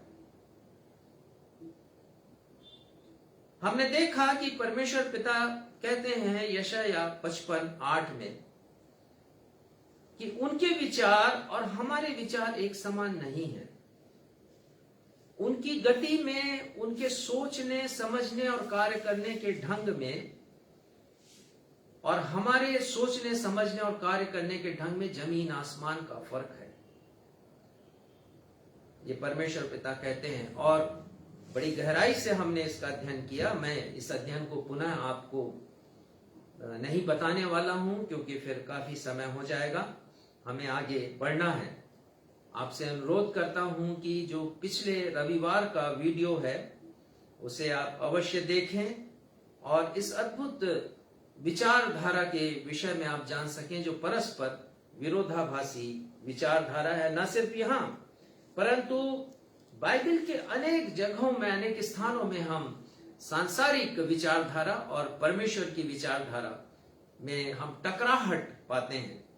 जब हम परमेश्वर के पास आते हैं तो हमें सांसारिक विचारधारा को छोड़ना होता है और परमेश्वर की विचारधारा का हमें पालन करना होता है। तो आप अवश्य उस वीडियो को जो पिछले रविवार का है ध्यान देकर सुनिएगा, देखिएगा और आशीषों को प्राप्त कीजिएगा। आज हम दो बिंदुओं पर ध्यान केंद्रित करेंगे। दूसरा बिंदु है इस दृष्टांत के द्वारा, जिसके द्वारा प्रभु यीशु मसीह ने स्वर्ग के राज्य की व्याख्या की है। परमेश्वर पिता के 5 स्वाभाविक गुणों के विषय में हम पढ़ते हैं। परमेश्वर पिता के अनेक चारित्रिक गुण हैं। बाइबल में बहुत सी जगह परमेश्वर के गुणों का वर्णन किया गया है। एक तो हमने देख लिया नहमिया की किताब में। नहमिया कहते हैं परमेश्वर अनुग्रहकारी हैं, दयालु हैं, क्षमा करने वाले हैं। वही बात हमने देख लिया भजन में उत्तरवादी की रीति से।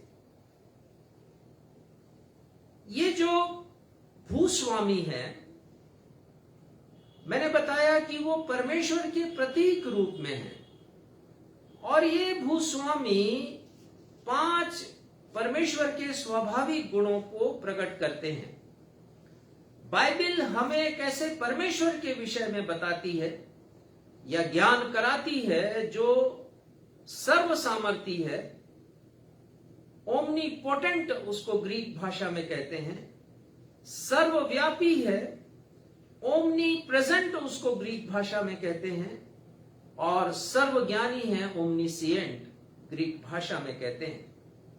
ये बाइबल का परमेश्वर ना सिर्फ उनके ये गुण हैं, परंतु उसके अलावा परमेश्वर बहुत से स्वाभाविक गुणों से या चारित्रिक गुणों से या एट्रीब्यूट से परमेश्वर परिपूर्ण है। इसे समझाने के लिए मैं आपको पुराने नियम में मूसा के साथ घटी एक घटना का स्मरण कराना चाहता हूं। मूसा जब परमेश्वर पिता के साथ सीने पर्वत पर थे, आप निकाल लीजिए निर्गमन की किताब, उसका 33वां अध्याय। 40 दिन और 40 रात मूसा परमेश्वर की उपस्थिति में थे, परमेश्वर के साथ थे। और उन्हीं दिनों में से एक दिन मूसा परमेश्वर पिता से कहते हैं कि परमेश्वर पिता, मैं आपका दर्शन करना चाहता हूं, मैं आपको देखना चाहता हूं। हम पढ़ते हैं यहां पर 33वें अध्याय में, परमेश्वर पिता 2 स्थानों पर मूसा से मिला करते थे। पहला स्थान है मिलाप वाले तंबू के द्वार पर। पढ़िएगा 33 अध्याय का 9वां पद।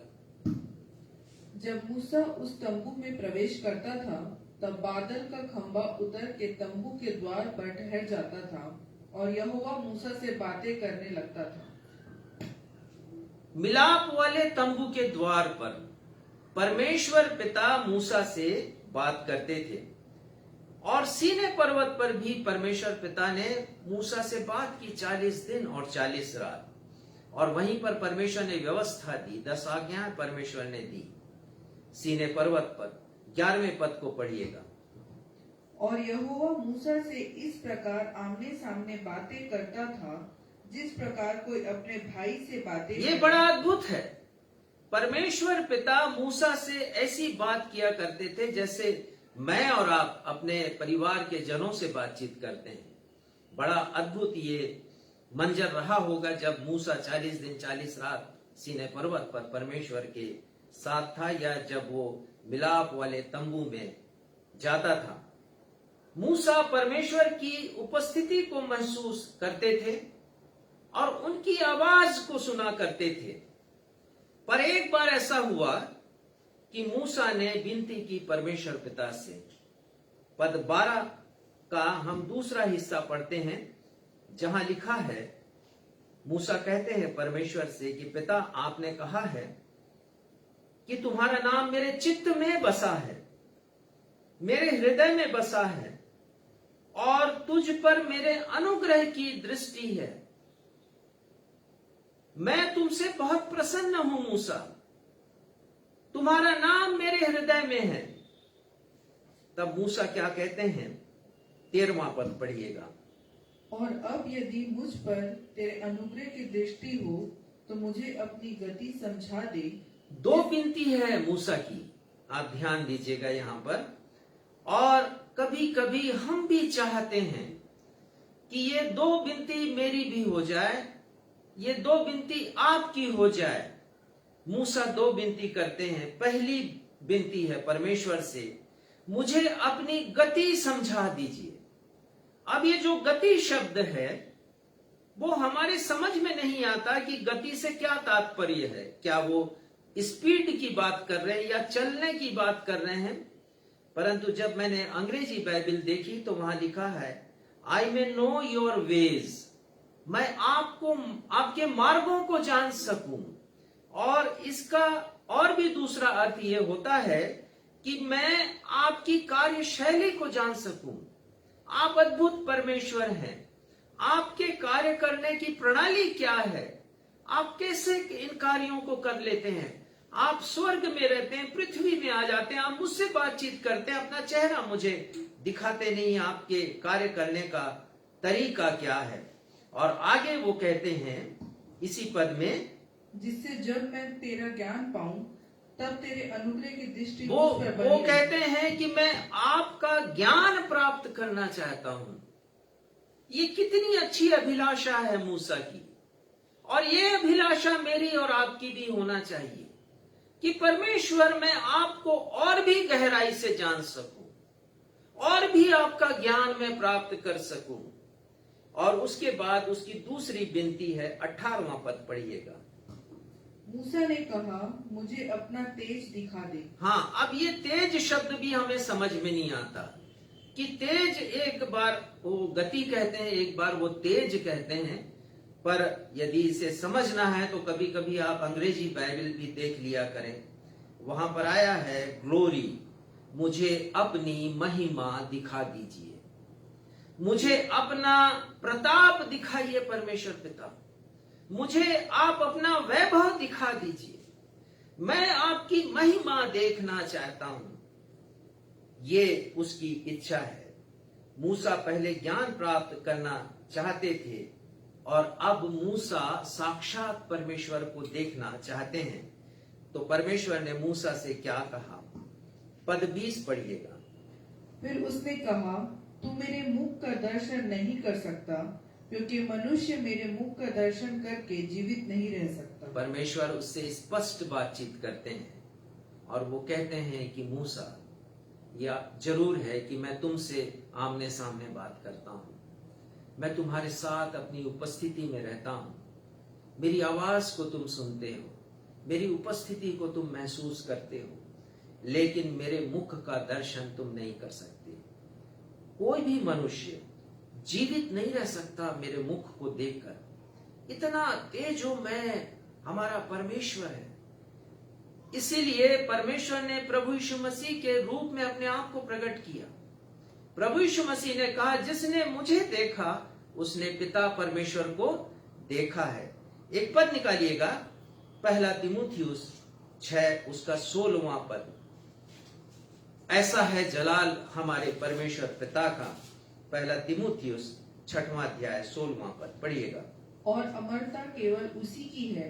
अमरता केवल परमेश्वर की, हमारे परमेश्वर की अमरता है। मतलब वो कभी मरते नहीं है, ना ही किसी ने उन्हें उत्पन्न किया, ना ही किसी के प्रभाव से उनकी मृत्यु होगी। अमरता है उनकी। और आगे पढ़िए। और वह अगम्य ज्योति में रहता है। और वो अगम्य ज्योतियों में रहता है।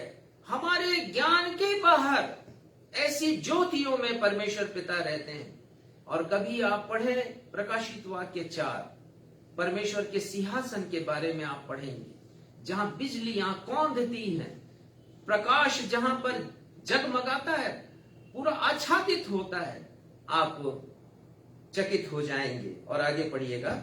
और ना उसे किसी मनुष्य ने देखा है और ना कभी देख सकता है। और ना परमेश्वर को किसी मनुष्य ने देखा है और ना देख सकता है।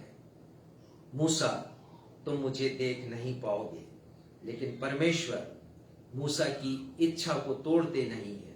परमेश्वर मूसा को निराश नहीं करते हैं। परमेश्वर उपाय करते हैं। पद 22 को पढ़िएगा। निर्गमन 33 अध्याय पद 22। और जब तक मेरा तेज तेरे सामने हो के चलता रहे, तब तक मैं तुझे चट्टान की दरार में रखूंगा। परमेश्वर पिता कहते हैं कि मूसा, मैं अपनी महिमा में तेरे सामने चलूंगा, और जिस समय मैं चलूंगा उस समय तुम्हें चट्टान की दरार में रखूंगा। दरार से तुम मेरी महिमा को देख सकोगे। और उसके बाद वो कहते हैं, तुम्हें अपने हाथ से ढांक कर रखूंगा ताकि तुम्हारी मृत्यु ना हो जाए। पद 23 पढ़िएगा। फिर मैं अपना हाथ उठा लूंगा, तब तू मेरी पीठ का तो दर्शन पाएगा, परंतु मेरे मुख का दर्शन परमेश्वर नहीं मिलेगा। कहते हैं कि तू मेरे पीठ का ही दर्शन कर पाएगा मूसा, पर मेरे मुख का दर्शन नहीं कर पाएगा। ये सब बताने का एक कारण है। मैंने तो आपसे कहा कि हम परमेश्वर के 5 स्वाभाविक गुणों के विषय में आज सीखेंगे, समझेंगे, पर यह बताने का मतलब यह है कि वो परमेश्वर जो इतने वैभवशाली है, जो इतने प्रतापी परमेश्वर है, जो पराक्रमी परमेश्वर है, महिमामयी परमेश्वर है, उन्होंने अपने स्वभाव को हम सभी के बीच में प्रकट किया है। जब परमेश्वर पिता अपनी महिमा में आकर मूसा के सामने से जा रहे थे, तब क्या हुआ? पद 19 को पढ़िएगा, 33 अध्याय का 19वां पद। उसने कहा, मैं तेरे सम्मुख होकर चलते हुए तुझे अपनी सारी भलाई दिखलाऊंगा। हाँ, परमेश्वर पिता ने कहा कि मैं तेरे सन्मुख जाऊंगा, जब तू उस दरार में रहे, दरार से मुझे देखेगा, चट्टान के बीच से, तो मैं अपनी भलाइयां तुझे दिखाऊंगा। गुडनेस ऑफ गॉड, और जो भलाइयां हैं वही परमेश्वर के स्वाभाविक गुण हैं, उनका चरित्र है वो, उनकी भलाइयां। और तेरे सामने यहोवा के नाम का प्रचार करूंगा। और परमेश्वर पिता ने अपनी भलाइयों, अपने स्वाभाविक गुणों के विषय में प्रचार किया। पढ़िएगा निर्गमन का 34 अध्याय, इसी के आगे वाला अध्याय, उसका 5वां पद।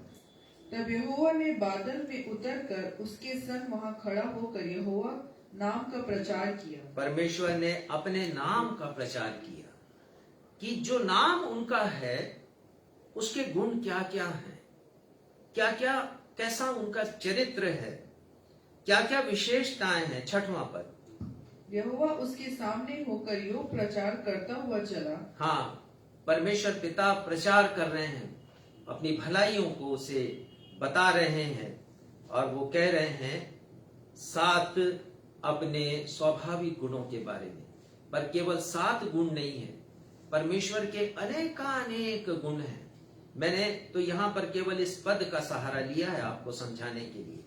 पढ़िएगा, पहला गुण परमेश्वर का, यहोवा यहोवा ईश्वर दयालु, और यहोवा दयालु परमेश्वर है। ही इज मर्सीफुल गॉड, वो दया निधान है, वो दया करने वाले परमेश्वर है। और दूसरा, और अनुग्रहकारी, वो अनुग्रहकारी है। ही इज सो ग्रेशियस, परमेश्वर पिता दयालु है, अनुग्रहकारी है। और उसके आगे, कोप करने में धीरजवंत, वो धीरजवंत परमेश्वर है। हमारे समान नहीं है जो बहुत जल्दी क्रोधित हो जाते हैं, आपा खो बैठते हैं। वो धीरजवंत परमेश्वर है। अंग्रेजी में लॉन्ग सफरिंग आया है, हम इसकी भी व्याख्या आगे देखेंगे। और उसके आगे चौथा, परमेश्वर का स्वाभाविक गुण, और अति करुणामय, परमेश्वर पिता अति करुणामय है। इंग्लिश में आया, he filled with unfailing love. Unfailing love के लिए एक और शब्द आया है, वो है स्टीडफास्ट लव, जिसका अर्थ होता है परमेश्वर का प्रेम एक सा होता है, वो कभी बदलने वाला प्रेम नहीं। जो मुझसे प्रारंभ में उन्होंने प्रेम किया, जो आपसे परमेश्वर ने प्रेम किया प्रारंभ में, वही प्रेम उनका आपकी मृत्यु पर्यंत तक बना रहेगा। इंसानों के समान नहीं कि हम किसी के प्रति कभी कभी बहुत अधिक प्रेम दर्शाते हैं, और कभी कभी जब हम उससे निराश होते हैं, दुखी होते हैं, तो अपने प्रेम को हम कम कर देते हैं। परमेश्वर का प्रेम सदा एक सा रहने वाला प्रेम। और उसके बाद, और सत्य, और परमेश्वर सत्य है। इंग्लिश में आया, ही इज फेथफुल। परमेश्वर विश्वास योग्य नहीं, ये विश्वास योग्य है, वो मनुष्य नहीं कि धोखा दे दे। वो मनुष्य नहीं कि झूठ बोले, वो सत्य परमेश्वर है।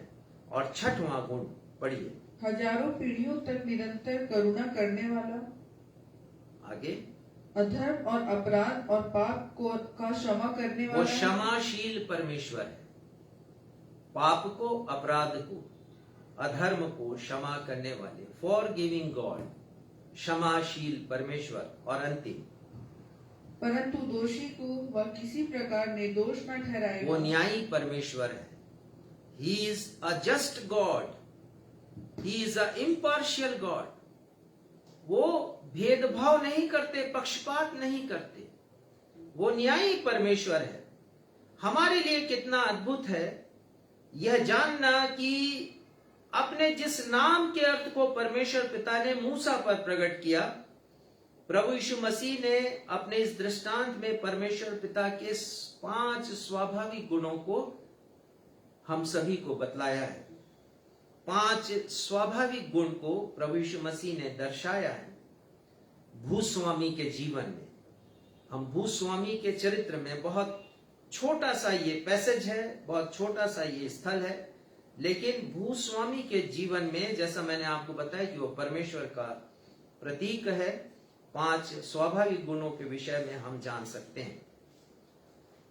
पहला जो गुण है उस भूस्वामी में हम देखते हैं कि वो अनुग्रहकारी है। परमेश्वर अनुग्रहकारी परमेश्वर है, ग्रेशियस गॉड है। अनुग्रह परमेश्वर पिता का वरदान है जो मुझे और आपको उपहार स्वरूप मिलता है। इफिसियों 2:8 में लिखा है, विश्वास के द्वारा अनुग्रह ही से तुम्हारा उद्धार हुआ है, और ये हमारे कर्मों के कारण नहीं। और पौलुस लिखते हैं ये परमेश्वर का वरदान है। अनुग्रह का अर्थ होता है नालायक को लायक बनाना।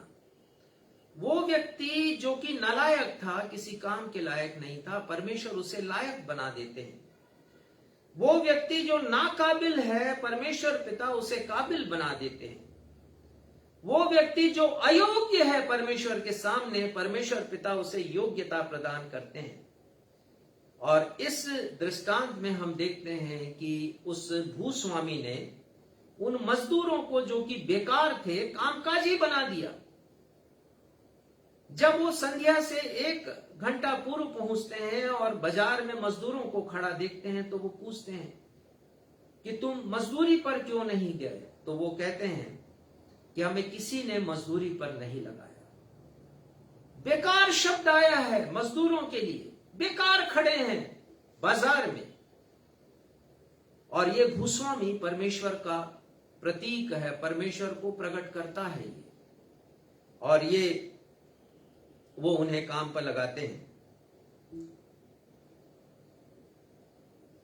ध्यान देने की बात, जैसा मैंने आपको पहले बतलाया कि वे मजदूर जो संध्या 5 बजे से 5 बजे लगाए गए, समझिए 6 बजे यदि सूर्यास्त होता है तो उनसे कोई कॉन्ट्रैक्ट नहीं किया गया।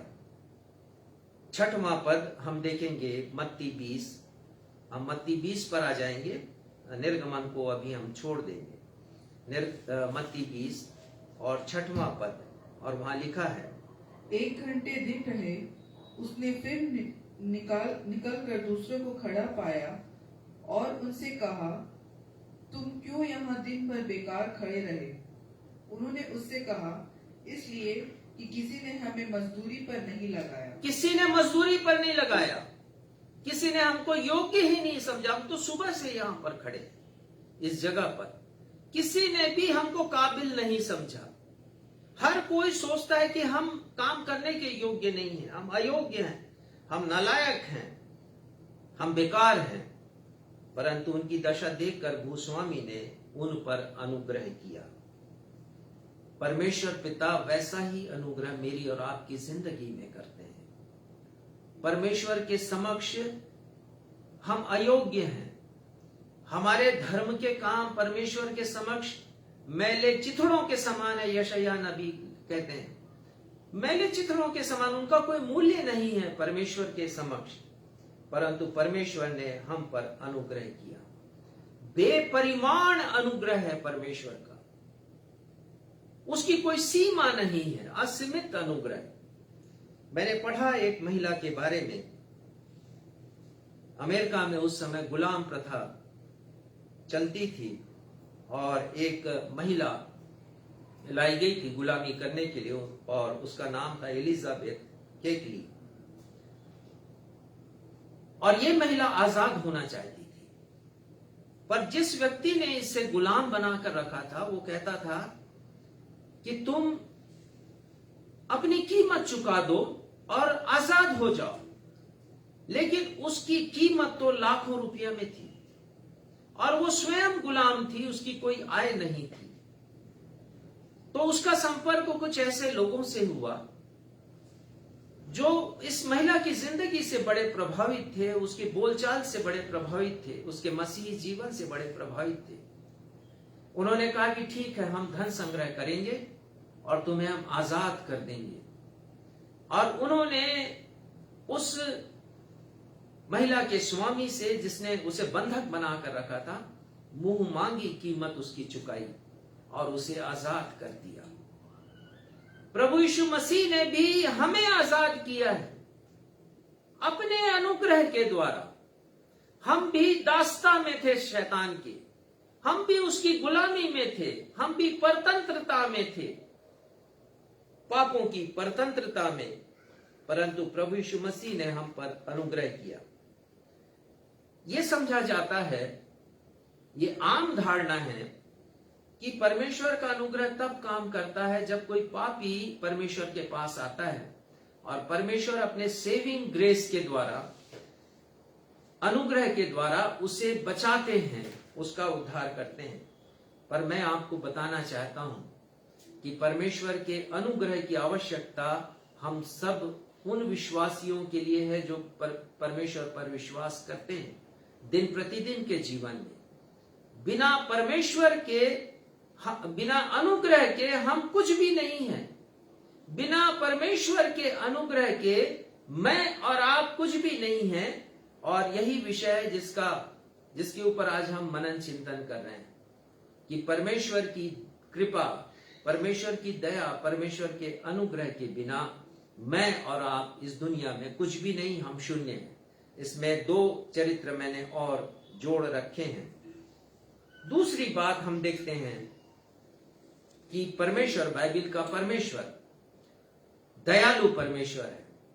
ना सिर्फ वो सर्वसामर्थी, सर्वज्ञानी, सर्वव्यापी परमेश्वर हैं, परंतु वो दयालु परमेश्वर भी हैं। He is so merciful God. इस दृष्टांत में भूस्वामी ने अपनी दया उन मजदूरों पर प्रकट की जो बाजार में काम के इंतजार में कुछ पैसा कमाने के लिए, कुछ पारिश्रमिक कमाने के लिए बेकार खड़े थे। और वो सोच रहे होंगे कि आज हम क्या मुंह लेकर के अपने परिवार में जाएंगे। और वो सोच रहे होंगे कि यदि हमने कुछ पैसा नहीं कमाया, यदि हमने कुछ आवश्यक वस्तुओं को नहीं खरीदा, तो हमारे बच्चे भूखे सोएंगे। उनकी पत्नी इंतजार कर रही होगी कि वो कुछ लाए और वो कुछ पका दे। बेकार खड़े थे।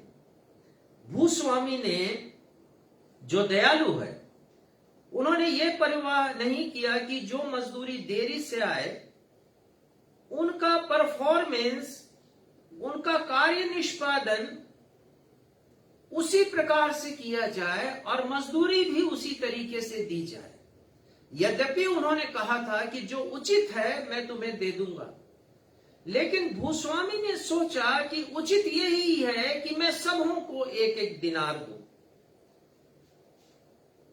उन्होंने ये नहीं सोचा कि जितना काम उतना दाम। जरा सोचिए कि क्या मैं और आप ऐसा व्यवहार करेंगे किसी मजदूर के साथ? कदापि नहीं। हमारे भी ख्यालात बिल्कुल वैसे ही होंगे उन मजदूरों के समान जो सुबह 6 बजे से काम पर आए। और हम यही सोचेंगे जो जितना काम करेगा वो उतना दाम पाएगा। और इसलिए मैं आपसे कह रहा हूं कि वो दो विरोधाभासी विचारधाराओं पर जरूर मनन कीजिए, जरूर उसको सुनिए, तब आप इस विषय को और अच्छे से समझ सकेंगे। भूस्वामी का लक्ष्य तो यह था कि जो भी व्यक्ति उनकी दाख की बारी में काम करना चाहता है वो उन्हें काम दे, मजदूरी कोई, it was not a matter of wages, वो सवाल नहीं था कि मजदूरी उनको कितनी दी जानी है। वो चाह रहे हैं कि लोग काम करें, बेकार ना खड़े रहें। जो बेकार है उन्हें वो कामकाजी बनाना चाहते थे। और वैसी परमेश्वर की दया, किसी ने कहा है कि परमेश्वर की दया जल के समान है, जैसा बर्तन वैसा आकार। परमेश्वर की दया जैसा पापी वैसा परमेश्वर की दया है।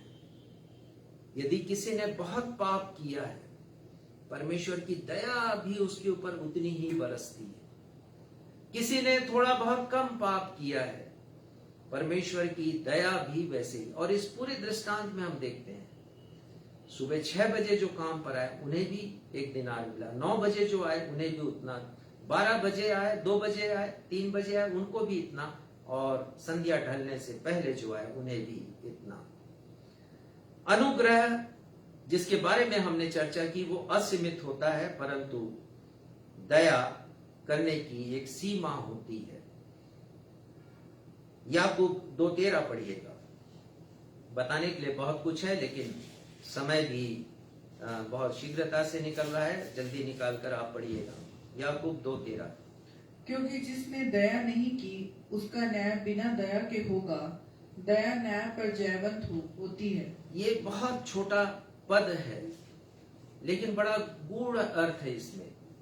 जिन्होंने दया नहीं की उनका न्याय बिना दया के हो गया।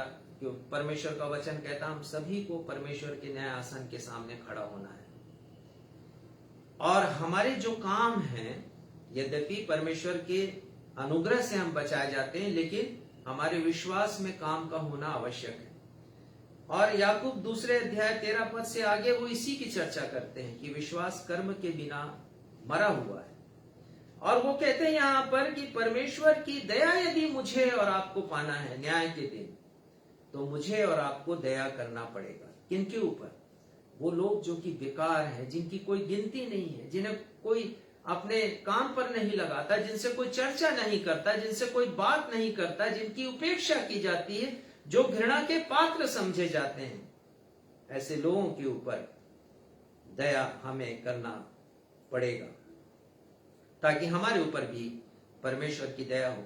और एक जो उसमें पद में जो आया है, वो हमारे न्याय में भी उसका उल्लेख होता है। जो सांसारिक न्याय है, जो लॉ है, उसमें भी उसमें लिखा है कि दया न्याय पर जयवंत होती है। दया हमेशा न्याय को भी, यदि हम दंडित होने की श्रेणी में है, तो वो हमें बचा लेगी। परमेश्वर की दया का प्रदर्शन न्याय के दिन होगा। इस दृष्टांत में भूस्वामी अपने न्याय को प्रकट करते हैं, क्योंकि वो कहते हैं कि मैं अन्यायी नहीं हूं। प्रभु यीशु मसीह ने कहा है मुझे और आपको कि हमें दयावंत बनना है। लूका 6:36 में प्रभु यीशु मसीह ने कहा, जैसा तुम्हारा पिता दयावंत है। परमेश्वर का ये चरित्र है कि वो दयावंत हैं, वो दयालु हैं, वो मर्सीफुल हैं, और वैसे ही मुझे और आपको भी दया दिखानी है। मैंने पढ़ा सन 1935 में सेकंड वर्ल्ड वॉर का समय था और अमेरिका में बहुत मंदी का समय चल रहा था। कहते हैं कि इतिहास में इतनी मंदी कभी नहीं हुई, क्योंकि अमेरिका उस समय द्वितीय विश्व युद्ध में शामिल हुआ था और सारा पैसा अमेरिका के पास जो था वो विश्व युद्ध में खर्च हो रहा था। और उन्हीं दिनों में न्यूयॉर्क में हुआ ऐसे कि एक महिला जिसकी गोद में एक बच्चा था, वो भूखा था और वो कलप कलप करके रो रहा था। और वो महिला निर्धन, उसके पास पैसे नहीं, और वो बच्चा रोटी के लिए रो रहा था। तो उस महिला ने ऐसा किया कि वो एक स्टोर में गई और वहां से उसने ब्रेड चुरा लिया। और जब वो चुरा ली और जाने लगी तो वो पकड़ी गई। स्टोर के मालिक ने उसे पकड़ लिया, पुलिस में केस हुआ और मुकदमा चला। और जब मुकदमा चला तो वो मेयर जो वहां के थे, उनके न्यायालय में वो मुकदमा आया और वो बड़े आश्चर्यचकित हो गए और वो कहने लगे कि एक रोटी के लिए एक महिला को गिरफ्तार किया गया। इसलिए कि उसके पास पैसे नहीं है। तो मेयर ने कहा कि चूंकि तुमने कानून तोड़ा है इसलिए मैं तुम्हें दंडित करता हूं, और $10 का उन्होंने उसके ऊपर जुर्माना लगाया। और वो कहा कि मुझे मालूम है कि तुम इसे पे नहीं कर सकती, तो मैं ही उसे देता हूं, मैं तुम्हारे दंड को अपने ऊपर ले लेता हूं। और मेयर ने $10 का जो बिल है वो उन्होंने उसका भुगतान उन्होंने कर दिया। और जितने लोग उस अदालत में मौजूद थे उस दिन, जज ने कहा, मेयर ने कहा, जो जज थे उन्होंने कहा कि मैं आप सभी के ऊपर $1 का जुर्माना लगाता हूं, क्योंकि आप जिस गांव में हैं वहां पर आपके हृदय में इतनी दया नहीं कि आप एक महिला का जो भूखी है और उसके गोद में बच्चा, उसका पेट आप भर सके। इतनी दया तुम्हारे हृदय में नहीं है। और $1 संग्रहित किया गया और उसके बाद उस महिला को दे दिया गया कि वो अपने बच्चे का और अपना वो भरण पोषण उस रुपयों से कर सके। इस दृष्टांत में कुछ ऐसा ही उदाहरण उस भूस्वामी ने भी प्रकट किया है। उनकी दया थी उन लोगों के लिए जो संध्या 1 घंटा पहले भी बाजार में खड़े थे कि कोई उनको मजदूरी पर लगा ले। प्रभु यीशु मसीह ने कहा, दयावंत बनो ताकि तुम पर भी दया की जाए, तुम्हारा पिता दयावंत है।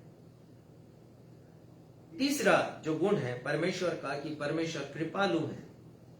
बाइबल में कृपा, अंग्रेजी में इसे फेवर कहते हैं, उसका अर्थ होता है परमेश्वर की स्वीकृति, परमेश्वर की स्वीकृति, एक्सेप्टेंस ऑफ गॉड। किसी मनुष्य के लिए परमेश्वर की पसंदगी, परमेश्वर की लाइकिंग किसी मनुष्य के लिए, और वो पसंदगी मेरे लिए हो सकती है, वो आपके लिए हो सकती है। और जब ये होती है तो हम कहते हैं कि परमेश्वर की कृपा मुझ पर है, परमेश्वर मुझसे प्रसन्न है, परमेश्वर मुझसे खुश है। फेवर से ही फेवरिट बना है, और फेवरिट का मतलब होता है वह जो मनभावन हो, वह जो कि पसंदीदा हो। और मैं और आप, जब हम पर कृपा बरसती है परमेश्वर की, तो जब हम वो कार्य करते हैं जिसे वो चाहते हैं, तो हम परमेश्वर की मन भावन बन जाते हैं। जब परमेश्वर किसी मनुष्य पर कृपा करते हैं तो वो एक प्रमाण बन जाता है, साक्षात प्रमाण बन जाता है। यहां पर भूस्वामी ने कृपा की है उन लोगों के ऊपर जो देरी से मजदूरी पर आए हैं, अपनी कृपा का प्रदर्शन किया और वो साक्षात गवाह बन गए। और उन्हीं को लेकर के प्रभु यीशु मसीह इस दृष्टांत का निचोड़ निकालते हैं, दृष्टांत के पहले और दृष्टांत के बाद में, कि जो पहले हैं वो पिछले होंगे और जो पिछले हैं वो पहले होंगे। हम देखते हैं परमेश्वर ने बाइबल में बहुत से लोगों के ऊपर अपनी कृपा का प्रदर्शन किया है। मरियम के बारे में हम पढ़ते हैं लूका रचित सुसमाचार पहले अध्याय के 30वें पद में, जब स्वर्गदूत जिब्राइल उनके पास आते हैं तो वो कहते हैं कि परमेश्वर की अनुग्रह की दृष्टि तुझ पर हुई है। पढ़िएगा लूका 1:30। अंग्रेजी में आए हैं, you have found favour with God. पढ़िएगा यदि मिल गया आपको तो। स्वर्गदूत ने उससे कहा, हे मरियम, भयभीत न हो, क्योंकि परमेश्वर का अनुग्रह तुझ पर हुआ है। परमेश्वर का अनुग्रह, लेकिन यदि आप इंग्लिश बाइबल देखें तो वहां पर फेवर शब्द आया है। फेवर का मतलब कृपा। एक और पद निकालिए, रोमियो 9:15। हम देखते हैं कि परमेश्वर ने अनेक लोगों पर अपने अनुग्रह शब्द आया है, अपनी कृपा को प्रकट किया है। उनमें नूह भी है जिस पर परमेश्वर की अनुग्रह की दृष्टि थी। हम यूसुफ के बारे में पढ़ते हैं, परमेश्वर के अनुग्रह की दृष्टि उस पर थी, यद्यपि उस समय जब दृष्टि की बात होती उस समय वो बंदी गृह में था। और मूसा के बारे में पढ़ते हैं, हमने पढ़ ही लिया है कि परमेश्वर की अनुग्रह की दृष्टि उस पर थी। इसका मतलब परमेश्वर इन सभी से प्रसन्न थे, ये सभी परमेश्वर के मन भावने थे। दाऊद के विषय में भी हम पढ़ते हैं कि दाऊद परमेश्वर के मन का था, परमेश्वर के मन के विचारों का था। रोमियो 9:15 पढ़िएगा।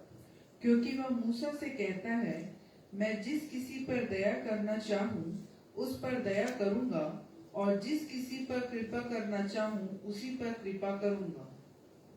तो परमेश्वर की कृपा परमेश्वर की इच्छा के ऊपर निर्भर होती, जिस किसी पर मैं कृपा करना चाहूं। और हमारी प्रार्थना है कि परमेश्वर की कृपा हमारी जिंदगी में हो, मेरी जिंदगी में हो, पर आपकी जिंदगी में हो, क्योंकि परमेश्वर की कृपा के बिना हम कुछ भी नहीं है।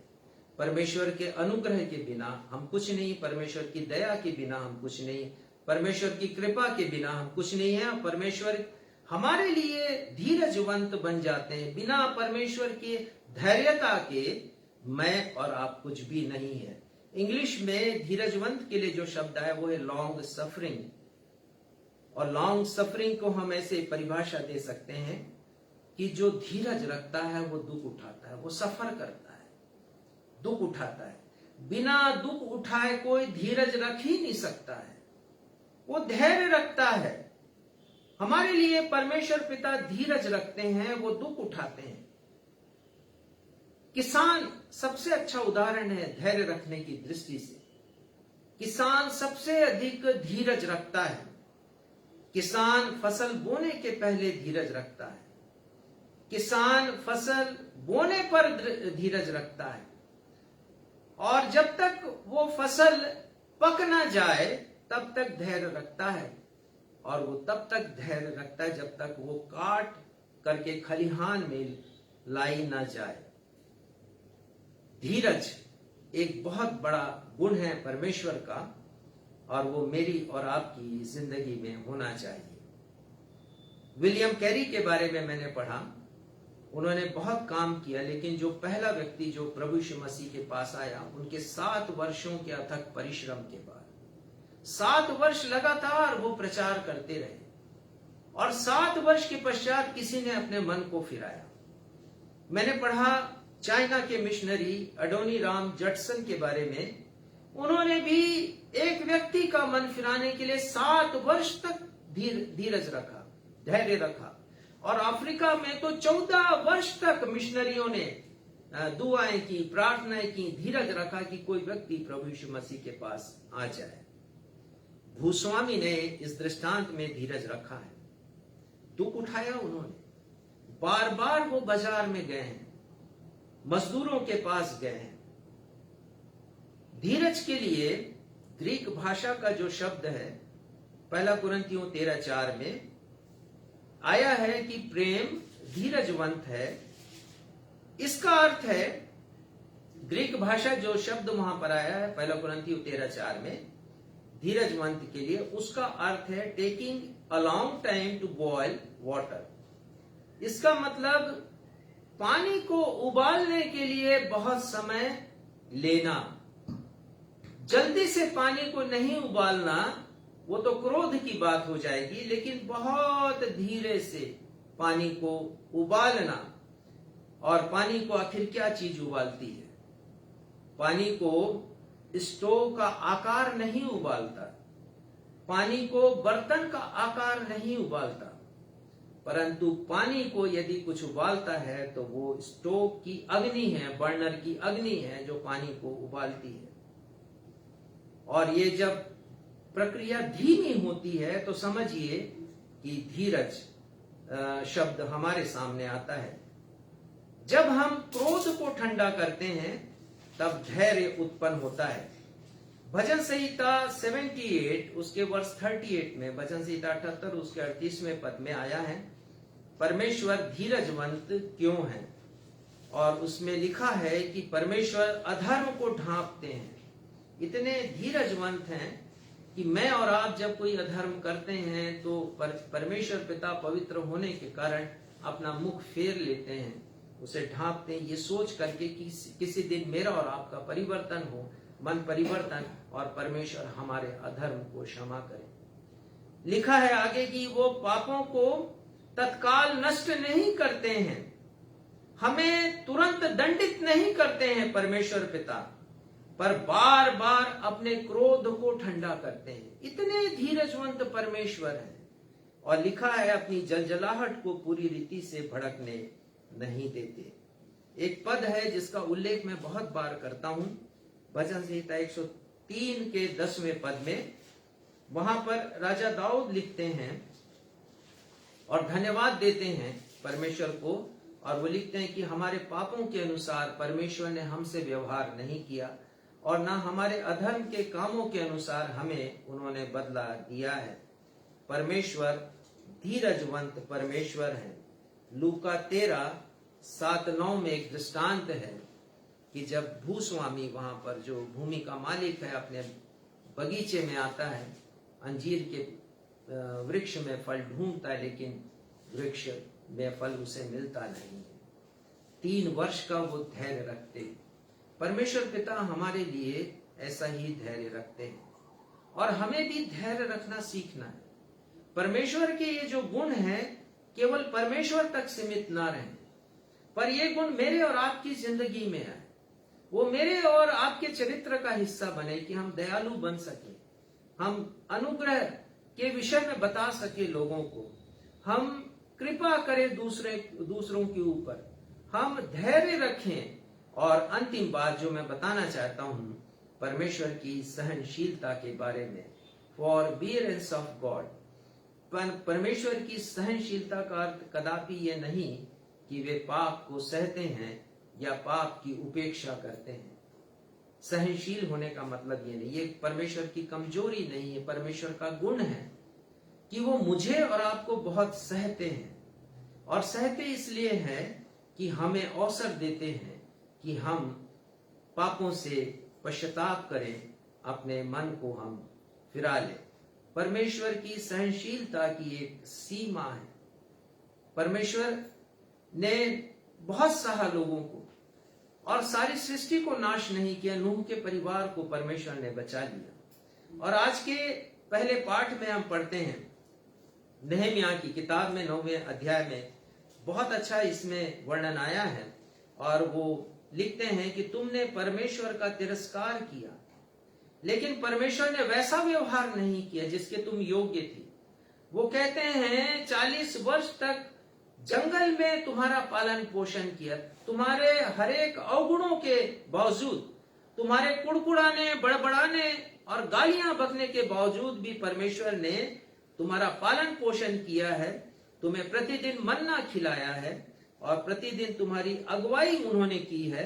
और कहते हैं कि तुमको कुछ घटी नहीं हुई, नहम्याह 9वें अध्याय के 21वें पद में, और ना तो तुम्हारे वस्त्र पुराने हुए और ना उनके पांवों में सूजन आई। नहम्याह इस बात का स्मरण करते हैं। ये परमेश्वर की सहनशीलता है। और इस दृष्टांत में हम देखते हैं कि उस दाख की बारी के स्वामी ने भी बहुत सहनशीलता से व्यवहार किया। यहाँ लिखा है कि वे लोग जो कि प्रातः काल से आए थे मजदूरी पर, जब उन्हें एक दिनार मिला तो उन्होंने उसे फेंक दिया, लेकिन वैसा व्यवहार उन्होंने नहीं किया दाख के बारी के स्वामी ने। और वो कहते हैं हे मित्र, वो कहते हैं जो तेरा है उसे उठा ले, चला जा, मैंने तुझसे कुछ भी अन्याय नहीं किया। मेरी इच्छा है कि जितना तुझे देना चाहूं उतना मैं इस पिछले को भी दूं जो बाद में आए। वो उनकी इच्छा के ऊपर ये डिपेंड करता है, आधारित होता है। तो परमेश्वर की सहनशीलता की एक सीमा है। और हम देखते हैं कि बार बार इस्राएली लोगों ने परमेश्वर को नाराज किया, बार बार नाराज किया। और कभी कभी हम बाइबल पढ़ते हैं तो हम भी क्रोधित हो जाते हैं कि ऐसा व्यवहार इस्राएलियों ने क्यों किया, लेकिन हम खुद बहुत बार परमेश्वर को निराश करते हैं, परमेश्वर की सहनशीलता को परमेश्वर की कमजोरी समझते हैं। लेकिन परमेश्वर के वचन में लिखा है, मैं समाप्त करूंगा, तीसरी बात जानने के लिए आप पढ़ें रोमियो 2 और उसका 4 पद, जिसके बारे में जिस स्थल को हम पिछले रविवार को पढ़ चुके हैं। पढ़िएगा इससे। क्या तू उसकी कृपा और सहनशीलता और धीरज रूपी धन को तुच्छ जानता है? ये परमेश्वर का गुण है, ये धन है परमेश्वर का, कि परमेश्वर कृपालु हैं, सहनशील हैं और धीरजवंत हैं। और लिखा है कि क्या हम उस परमेश्वर की सहनशीलता को, उनके धैर्य को, उनकी कृपा को तुच्छ जानते हैं। और आगे, क्या यह नहीं समझता कि परमेश्वर की कृपा तुझे मन फिराव को हम सिखाती है। सभी को परमेश्वर की कृपा, परमेश्वर की सहनशीलता, परमेश्वर की धैर्यता, मन फिराव की शिक्षा देती है। और 5वें पद में, पर तू अपनी कठोरता और हठीले मन के कारण उसके क्रोध के दिन के लिए, जिसमें परमेश्वर का सच्चा न्याय प्रकट होगा, अपने लिए क्रोध कमा रहा है। एक दिन आने वाला है प्यारे भाइयों और बहनों, हम सीखें इस दृष्टांत के द्वारा हमारा आचरण, हमारा स्वभाव, हमारा चरित्र कैसा होना चाहिए। हमें मन फिराव के विषय में ये दृष्टांत बतलाता है कि हम अपने हृदय को परिवर्तित कर दें। इसमें पढ़ते नहीं हम कि उन्होंने उस पैसे को उठाया या उस दिनार को उठाया या नहीं उठाया, उनका हृदय परिवर्तित हुआ या नहीं हुआ। यह संसार ऐसे ही चला जा रहा है। बहुत पढ़ते हैं हम परमेश्वर के विषय में और इस वचन को पढ़ते हैं, लेकिन हम अपने हृदय का परिवर्तन नहीं कर पाते हैं। और वो लिखते हैं साफ साफ कि परमेश्वर के न्याय के दिन के लिए परमेश्वर के क्रोध को हम कमा रहे हैं। और एक दिन ऐसा आएगा कि परमेश्वर हमें बदला देंगे। 6वें पद में लिखा है, परमेश्वर पिता हर एक को उसके कामों के अनुसार बदला देंगे। परमेश्वर पिता इस वचन के द्वारा हम में से हर एक को अपनी आशीषों से परिपूर्ण करे। आइए हम सब प्रार्थना में जाएं। ये हमारे पिता, हम धन्यवाद देते हैं आपको इस खूबसूरत दृष्टांत के द्वारा, जिसके द्वारा प्रभु यीशु मसीह ने स्वर्ग के राज्य की उपमा हमें प्रदान की है। हमने बहुत अच्छा अध्ययन किया, पर पवित्र आत्मा के द्वारा अपनी कमजोरियों के पश्चात भी पिता आपने हमारा उपयोग किया है कि हम सीख सकें, जान सकें उस परमेश्वर के बारे में जो बाइबल का परमेश्वर है, सर्व सामर्थी, सर्वव्यापी, सर्वज्ञानी है। और वो यहाँ तक सीमित नहीं है, परंतु अनेक अनेक गुणों से, स्वाभाविक चारित्रिक गुणों से परिपूर्ण है। और आपका वचन कहता है पिता कि ये गुण हमें हमारे जीवन में भी आना चाहिए, ताकि हम भी सिद्धता की ओर आगे बढ़ सके। सिद्धता की ओर, उस सिद्धता की जिसकी चर्चा प्रभु यीशु मसीह ने की है। हमारे जीवन में भी पिता हम आपसे सीख सकें परमेश्वर पिता, आपके गुणों के विषय में, और उसे हम आत्मसात अपने जीवन में कर सकें। आज के अध्ययन से जो आशीष आपने हमें दी है, हम आपको धन्यवाद देते हैं और अपनी इस प्रार्थना को आपके बेटे हमारे मुक्तिदाता प्रभु यीशु मसीह के नाम से मांगते हैं। सुनिए और ग्रहण कीजिए। हम सब कहें आमीन। आमीन। आशीष ग्रहण करेंगे। अब हमारे अद्वैत पिता परमेश्वर का प्रेम, हमारे उद्धारकर्ता प्रभु यीशु मसीह का अनुग्रह और शांतिदायक पवित्र आत्मा की सहभागिता में से हर एक के साथ अब से लेकर के प्रभु यीशु मसीह के दूसरे आगमन तक हमेशा हम पर होती रहे। हम सब कहें आमीन। आमीन। जय मसीह। जय मसीह।